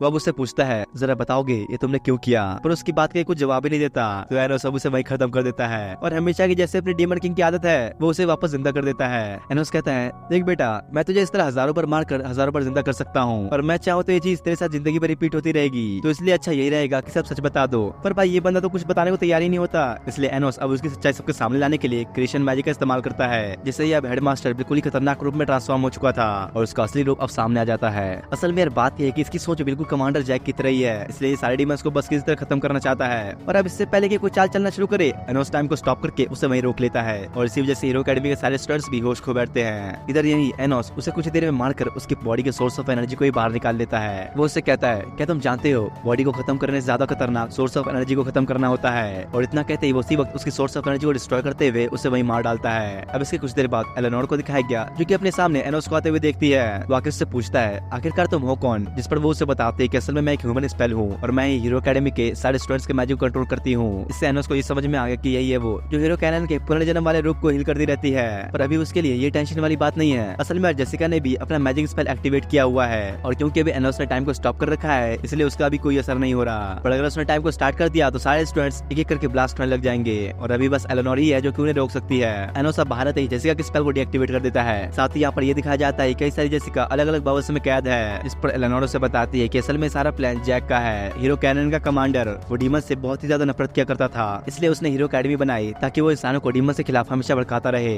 लेकिन डीमन किंग के जाने के बाद उस समय पर हीरो कैनन को जैक के नापाक इरादों के बारे में पता लग चुका था, इसलिए कैनन ने उसे सब रोकने के लिए भी कहा। और क्योंकि हीरो कैनन अब उसके खिलाफ आ चुका था इसलिए जैक ने ह्यूमन वर्ल्ड का कंट्रोल अपने हाथ में लेते हुए हीरो कैनन को अपने सैनिकों के हाथों ही खत्म करा दिया। और इस तरह 2000 साल पहले डीमन किंग के मरने के बाद हीरो कैनन का अंत हुआ था। लेकिन उसके बाद कैनन ने कभी पुनर्जन्म नहीं लिया, शायद उसने ठान लिया था कि वो इंसानों के रूप में ही जन्म लेगा। साथ ही यहाँ पर एलेनोर बताते हैं कि जैक की मेन सोर्स ऑफ एनर्जी उस आस्क मैजिक स्पेल के अंदर है जिसे हीरो अकेडमी के स्टूडेंट्स इस्तेमाल किया करते हैं। ये लोग अब बात कर ही रहे थे कितने में हेडमास्टर डेंजर वहाँ पहुंच जाता है। हाँ ये मर चुका था, ये अभी जिंदा नहीं है, ये बस अभी उसका क्लोन है। वो आकर एनोस पर अटैक करने ही वाला था कि तभी वहाँ पर एक बड़ा ब्लास्ट होता है और तब दिखाया जाता है कि यहाँ पर 3 डीमन लॉर्ड्स आ चुके थे फेक डीमन किंग के साथ। दरअसल इस फेक डीमन किंग को यहाँ पर हीरो कैनन की स्वॉर्ड चाहिए, ये उसे ही लेने यहाँ पर आया है। जो देखकर डेंजर स्वॉर्ड को बचाने के लिए उस पर अटैक तो करता है पर कोई फायदा नहीं होता।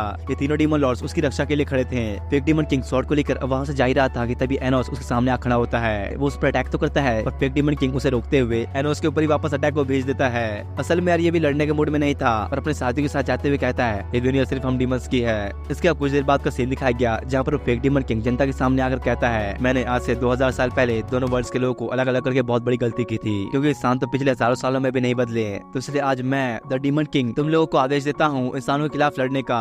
और उसकी सारी जनता भी यानी कि डीमन वर्ल्ड के सारे लोग बड़े खुश हो रहे थे ये सोच के कि इनका डीमन किंग अब वापस आ चुका है। ये जो इस तरफ मेलोस और एविस को एनोस से बातें करते हुए दिखाया गया जो कि उसे बता रहे थे कि फेक डीमन किंग ने इंसानों के खिलाफ जंग शुरू कर दी है और उसे लड़ने के लिए हेडमास्टर डेंजर भी अपने साथियों के साथ निकल पड़ा है। इस पर एनोस ने कहता है तुम लोग चिंता मत करो, मैं उसे संभाल लूंगा, मैंने ही तो ये लड़ाई शुरू की थी तो अब मैं ही इसे खत्म करूंगा। इतने में ही अबली और उसकी फैन गर्ल्स वहाँ पर पहुंच जाती हैं और ये लोग भी एनोस की लड़ाई में उसको साथ देना चाहते हैं। इसके बाद अब शाम का सीन दिखाया गया जहाँ पर निशा से मिलने आया था। थोड़ी बातचीत के बाद वो उसके लॉकेट का एक साइड निकाल कर खुद पहन लेता है और तो उसने यहाँ पर निशा को प्रपोज भी कर दिया, यानी कि अब इन दोनों के बीच प्यार वाला मामला शुरू हो चुका है। इसके बाद अब अगले दिन का सीन दिखाया जाता है जहाँ पर एनोस सभी को समझाता है कि हम लोग किसी को भी इस लड़ाई में मरने नहीं देंगे। एनोस यहाँ पर बिल्कुल भी नहीं चाहता कि किसी इंसान की या फिर किसी डीमन की जान जाए। वो अब मीशा और साशा को उस फेक डीमन किंग की आर्मी से लड़ने का काम देता है जो कि इंसानों को मारने के लिए जा रहे थे। दूसरी तरफ यहाँ पर फैन क्लब की लड़कियां उन्हें डीमंस को मारने के लिए ले और निशा का साथ दे रही थी। तब निशा की फॉग क्रिएट करने की वजह से ले इन्हें बड़ी आसानी से मार पा रहा था और धीरे धीरे यहाँ पर उसने बहुतों को मार दिया था। वो अब एक बार में सबको एक साथ खत्म करने के लिए एक बहुत ही बड़ा धमाका भी करता है। इधर यहाँ पर अपना डीमन किंग सारे डीमन लॉर्ड्स के साथ फेक डीमन किंग के कैसल के पास पहुंच जाता है। उसके बाकी डीमन लॉर्ड्स बाकी छोटे मोटे डीमन को संभालने में लग जाते हैं और एनोस खुद उस फेक डीमन किंग से लड़ने पहुंचता है। अचानक तभी निशा उसे बताती है कि लिए पता नहीं कहाँ गायब हो चुका है, वो अचानक इस लड़ाई के बीच में गायब हो गया है। दूसरी तरफ मेलस एनोस को बताता है कि हमने बाकी डीमन लॉर्ड्स को पकड़ लिया है, लेकिन एक मेन बात यहाँ पर ये थी कि इनकी बॉडी में इनकी सोर्स ऑफ एनर्जी नहीं है। जो सुनकर एनोस समझ जाता है इसका मतलब वो यहाँ से जा चुका है। तो उस फेक डीमन किंग को दिखाया गया जो कि कहीं जा रहा था, पर तभी उसके आसपास एक डार्क मैजिक से बनी वॉल क्रिएट हो जाती है और ये करने वाला और कोई नहीं बल्कि अपना एनोस ही है। उसे कहीं ना कहीं अच्छे से पता था कि ये यहाँ पर जरूर आएगा। एनोस को अपने सामने देखकर फेक डीमन किंग बिना देर किए हीरो कैनन की होली स्वॉर्ड को समन करके लड़ना शुरू कर देता है और तो और अपना एनोस भी लड़ने के मूड में आ चुका था और यही फाइट करते हुए उसे उस फेक डीमन किंग की बॉडी पर एक चमकती हुई चीज दिखाई दी और एक झटके में ही वो उसकी बॉडी से उसे छीन भी लेता है। ये कुछ और नहीं बल्कि वही लॉकेट है जिसे ले ने कल निशा से लिया था और भाई इसका मतलब ये है कि फेक डीमन किंग और कोई नहीं बल्कि अपना ले है। ये सही में इस एनिमे के अंदर अब तक का सबसे अनएक्सपेक्टेड ट्विस्ट था। तब एनोस के कहने पर ले भी अपना मास्क निकाल लेता है और उससे पूछता है तो तुमने आखिर इतने कम समय में मेरे बारे में पता कैसे लगाया? मैंने सोचा नहीं था कि तुम इतने समझदार होगे। इस पर एनोस से कहता है मुझे तो तुम पर उसी समय शक हो गया था जब तुमने उस रात फेस्टिवल में लॉकेट्स को सिंगल सेल कहा था जो कि सिर्फ 2000 साल पहले मिला करते थे। इसका मतलब कि तुम्हें अपने पास्ट के बारे में सब पता था। और वैसे भी इस दुनिया में सिर्फ 2 लोग हैं जो होली स्वॉर्ड को उठा सकते हैं, पहला शिन और दूसरा हीरो कैनन। शिन तो काफी वफादार है तो मुझे ये अच्छे से पता है कि वो मुझसे कभी झूठ नहीं बोलेगा, इसलिए मुझे समझ में आ चुका था कि तुम ही हीरो कैनन के पुनर्जन्म हो। पर मैं अभी तक ये नहीं समझ पाया कि तुमने आखिर हमसे बात छुपाई क्यों और एक डीमन के रूप में पुनर्जन्म क्यों लिया। असल में यार पूरी कहानी ये थी कि 2000 साल पहले जैक ने हीरो कैनन को मरवाने के बाद डीमन किंग को यानी कि एनोस को 2000 साल बाद मारने का प्लान बनाया। उसका मकसद था डीमन किंग को खत्म करना। हीरो कैनन यानी कि एनोस को बताता है कि सब जानने के बाद मैंने होली स्वॉर्ड का इस्तेमाल किया जिसमें तकदीर को बदल देने की पावर्स हैं। उसका इस्तेमाल करके मैंने तुम्हारा नाम इतिहास से ही मिटा दिया और खुद फेक डीमन किंग बन के पुनर्जन्म लिया ताकि 2000 साल बाद ह्यूमंस मुझे डीमन किंग समझकर खत्म कर दें। और उसके बाद जैसा कि तुमने सोचा था इस दुनिया में हमेशा हमेशा के लिए पीस कायम हो जाएगा, यानी कि लोग शांति से जी पाएंगे। इसका मतलब कि लिए अब खुद को मारेगा ताकि लड़ाई रुक सके। इसलिए एनोस एक खेल खेलता आता है और ले से कहता है अगर तुम्हें अपनी माशूका का नेकलेस चाहिए तो पहले मुझसे लड़ना होगा, इतनी आसानी से तो नहीं देने वाला मैं ये। जो देखकर ले अब गुस्से में एनोस को मारने के लिए आगे बढ़ता है, पर बड़ी आसानी से एनोस उससे बचते हुए जियोग्रेस का इस्तेमाल करके उसे वहीं मार देता है। इससे अब उसकी लाइफ के 7 सोर्स में से एक खत्म हो जाता है, लेकिन अभी उसके पास उसके 6 सोर्स बचे थे, तो अब वापस जिंदा हो जाता है। ले भी अब एक बार फिर से कोशिश करने के लिए आगे बढ़ा, लेकिन एनोस की तो पावर अलग ही लेवल पर है। उसने तो एक ही करके उसके सारे सोर्स को खत्म कर दिया। बचे हुए 6 सोर्स में से यानी कि 6 लाइफ्स में से उसने 5 को खत्म कर दिया था और अब ले के पास सिर्फ एक सोर्स बचता है। इससे ले अब वापस जिंदा तो हो गया, पर फिर भी अब काफी कमजोर हो चुका था और अब जाके उसने अपने सबसे खतरनाक स्वॉर्ड को समन किया। वो सीधे जाकर अब बिना रुके नॉन स्टॉप अटैक्स करने शुरू कर देता है, जो देखकर एनोस इस बार काफी ज्यादा पावर इस्तेमाल करके एक बहुत ही बड़ा फायरबॉल क्रिएट करता है। पर यार अभी ले भी इतनी पावर्स में आ चुका था कि उस आग के गोले को पार करके एनोस के पास पहुंच जाता है और फिर तब कुछ ऐसा हुआ जो कोई देखना नहीं चाहता। लेकिन तलवार एनोस के आर पार चली जाती है, उसकी सोर्स ऑफ एनर्जी के आर पार, ठीक वैसे ही जैसा कि 2000 साल पहले हुआ था। तो अब तुम लोगों को समझ में आया कि एनोस का प्लान क्या था। उसने ले को बचाने के लिए खुद का सेक्रीफाइस दे दिया और तब उसी वक्त वो फेक डीमन किंग वाले रूप में भी आ जाता है। साथ ही अब उसकी ब्लैक मैजिक की क्रेड की भी वॉल भी गायब हो चुकी थी और देखने में अब सभी को ऐसा लगता है कि ले ने डीमन किंग को खत्म कर दिया, पर इस चीज से ले बिल्कुल भी खुश नहीं होता, क्योंकि पिछली बार की तरह ही एनोस ने खुद का सेक्रीफाइस दे दिया। और तब मरते हुए एनोस अपने डीमन आर्मी से कहता है तुम में से कोई भी अब इंसानों को नुकसान नहीं पहुंचाएगा, जब तक मैं दोबारा पुनर्जन्म नहीं ले लेता कोई भी इस लड़ाई को आगे नहीं बढ़ाएगा।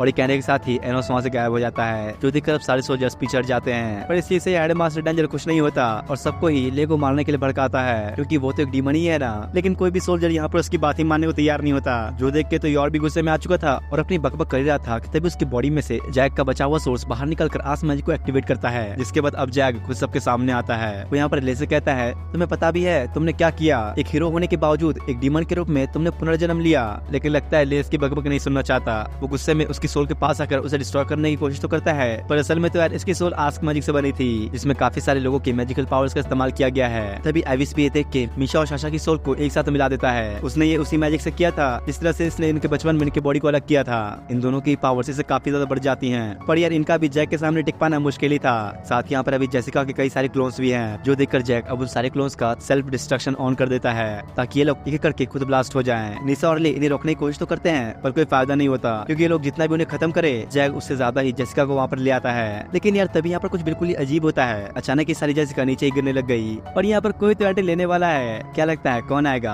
और कौन? डीमन किंग एनोस आ चुका है। इसे हराना कोई आसान थोड़ी ना है। ये देखकर तो भाई सबके ही होश उड़ गए थे और इस जैक के तो और भी ज्यादा। वो कहता है अबे किस मिट्टी का बना है तू, कब मरेगा? तो एनोस उससे कहता है तुम्हें क्या सच में लगा था अगर तुम मेरी सोर्स खत्म कर दोगे तो मैं जिंदा नहीं बचूंगा? असल में तो मैंने ओरिजिन मैजिक का इस्तेमाल करके अपनी सोर्स का एक हिस्सा पहले से छुपा कर रख रखा था और उसका इस्तेमाल करके मैं कभी भी जिंदा हो सकता हूँ। जिस पर जैक उसे कहता है चलो कोई नहीं, 2000 साल बाद आखिरकार मुझे डीमन किंग को मारने का मौका मिला। इसके बाद वो अब आस्क मैजिक का इस्तेमाल करना शुरू करता है, जिससे ह्यूमन वर्ल्ड की सभी लोगों की पावर्स उसके साथ शेयर होने लगी थी। और अब इतनी सारी पावर्स इकट्ठा करने के बाद वो एक बड़े से वॉरियर के गेटअप में आ जाता है। एनोस ले से कहता है चलिए यार मिलकर इसे खत्म करें, काफी परेशान कर रखा है वैसे भी इसने। इधर ये जैक अब गुस्से में इन दोनों पर अटैक करने लगा, लेकिन एनोस तो उससे बचते हुए मैजिकल रूप के अंदर उसे ही जकड़ लेता है। तब बिले भी अब अपना अटैक करने वाला था, पर पता नहीं कैसे ये बड़ी जल्दी एनोस से छूट गया और उसके ऊपर एक पावरफुल अटैक कर देता है, जो देख करते जैक बड़ा खुश हो जाता है और इसे लगने लगा कि भाई अब तो मैं डीमन किंग को भी हरा सकता हूँ। तो एनोस उसे कहता है अच्छा बेटा चल देख लेते हैं फिर क्या कर सकता है तू। और तब एनोस आस्क मैजिक का इस्तेमाल करते हुए अपनी सारी फैनगर्ल्स की पावर्स का इस्तेमाल करना शुरू करता है। ये देख के अब अचानक तभी जैक काफी सारे शॉट समन करके सारे के सारे डीमंस की तरफ अपने अटैक को भेज देता है। लेकिन तब एलेनोर आके अपनी शील्ड का इस्तेमाल करते हुए इन्हें बचाती है, और क्योंकि अब एक ह्यूमन इन्हें बचा रहा है तो ये देख के तो इनमें भी जोश बढ़ जाता है। वो लोग भी एलेनोर का साथ देने लगते हैं। दूसरी तरफ यहाँ पर मीशा और साशा कुछ कैसा को क्रिएट करती है, जहाँ पर सारे के सारे डीमंस एक साथ मिलकर घायल इंसानों को लेकर आते हैं और इन्हें हील करने में यहाँ पर निशा भी सबका साथ दे रही थी। इधर एनोस की फैनगर्ल्स की वजह से उसके पास लगभग उसकी पूरी पावर्स वापस आ चुकी थी। वो जैक से कहता है तुम खुद देख लो इंसान और डीमंस किस तरह से एक साथ मिलकर रह रहे हैं, तुम्हारे हजारों सालों के प्लान पर तो ऑलरेडी पानी फिर चुका है। और भाई अभी फिर से इससे पहले कि अपनी बकबक शुरू करता, लेतने में ही उसे 2 टुकड़ों में काट डालता है। और तभी एनोस भी अपना कैसल समन करता है, जिसके अंदर से उसकी सबसे पावरफुल स्वॉर्ड बाहर आती है। ये देख कर तो इस जैक की भी बिल्कुल ही फट चुकी थी। वो भी अब बचने के लिए अपना फाइनल अटैक करता है, पर एनोस और ले तो उससे बचते हुए उसकी तरफ ही जाने लगते हैं। साथ ही भाई इस जैक ने काफी तगड़ी प्रोटेक्शन वॉल बनाई हुई थी, लेकिन एनोस और ले तो उसे भी तोड़ते हुए अपनी स्वॉर्ड को जैक के सर के आर पार कर देते हैं और इससे अब ये मौत के काफी करीब पहुंच चुका था। तो एनोस तब उसे एक लॉकेट देता है, जो कि असल में उसकी वाइफ का था। उसका ही तो बदला लेने के लिए इस जैक ने सब कुछ किया। उस लॉकेट के होने पर उसे मरते वक्त किसी बात का दुख भी नहीं होता, मानो वो जैसे खुशी खुशी मर रहा हो। और फाइनली डीमन किंग की जीत हुई। ले भी अब निशा के पास जाकर उसे गले लगा लेता है, मतलब कि भाई इन दोनों को ही एक दूसरे से प्यार हो चुका है। दूसरी तरफ एनोस अब एलेनोर के पास आकर उसके मैजिक को खुद से कनेक्ट कर लेता है। तो अब से एलेनोर का सारा मैजिक एनोस का हुआ। इससे होगा ये कि आने वाले टाइम में हेडमास्टर जैसा कोई और इंसान उसकी पावर से गलत इस्तेमाल नहीं कर पाएगा। और साथ ही साथ यहाँ पर ये भी पता चलता है कि भाई एनोस के ह्यूमन वर्ल्ड और डीमन वर्ल्ड के लोगों ने डीमन किंग मान लिया है। इसके बाद एनोस एलेनोर को लेकर अपने घर आता है। उसके पेरेंट्स भी बहुत खुश होते हैं कि भाई एनोस ने दोनों वर्ल्ड की चलती आ रही इस फाइट को खत्म कर दिया। तब यहाँ पर उसकी मॉम की नजर एलेनोर पे पड़ती है और एक बार फिर से उसकी मॉम देखकर हैरान होती है, क्योंकि भाई एनोस तो अब तीसरी भी ले आया। पहले मीशा, फिर साशा और अब एलेनोर, तीन दुल्हनें हो गई इनके घर पे। और ये इसी हैप्पी एंडिंग के साथ इस एनिमे का सीजन 1 यहीं पर एंड होता है। तुम लोग को ये एनिमे कैसा लगा कमेंट करके जरूर बताना। और इस वीडियो पर मैंने पिछली बार की तरह ही 3K लाइक्स का टारगेट रखा है, सो उसे भी कंप्लीट कर ही देना। बाकी तुम लोग इस चैनल पर और कौन सा एनिमे का एक्सप्लेनेशन देखना चाहते हो कमेंट करके जरूर बता देना। मिलते हैं आप तुम लोगों से नेक्स्ट वीडियो में, तब तक के लिए थैंक्स फॉर वॉचिंग।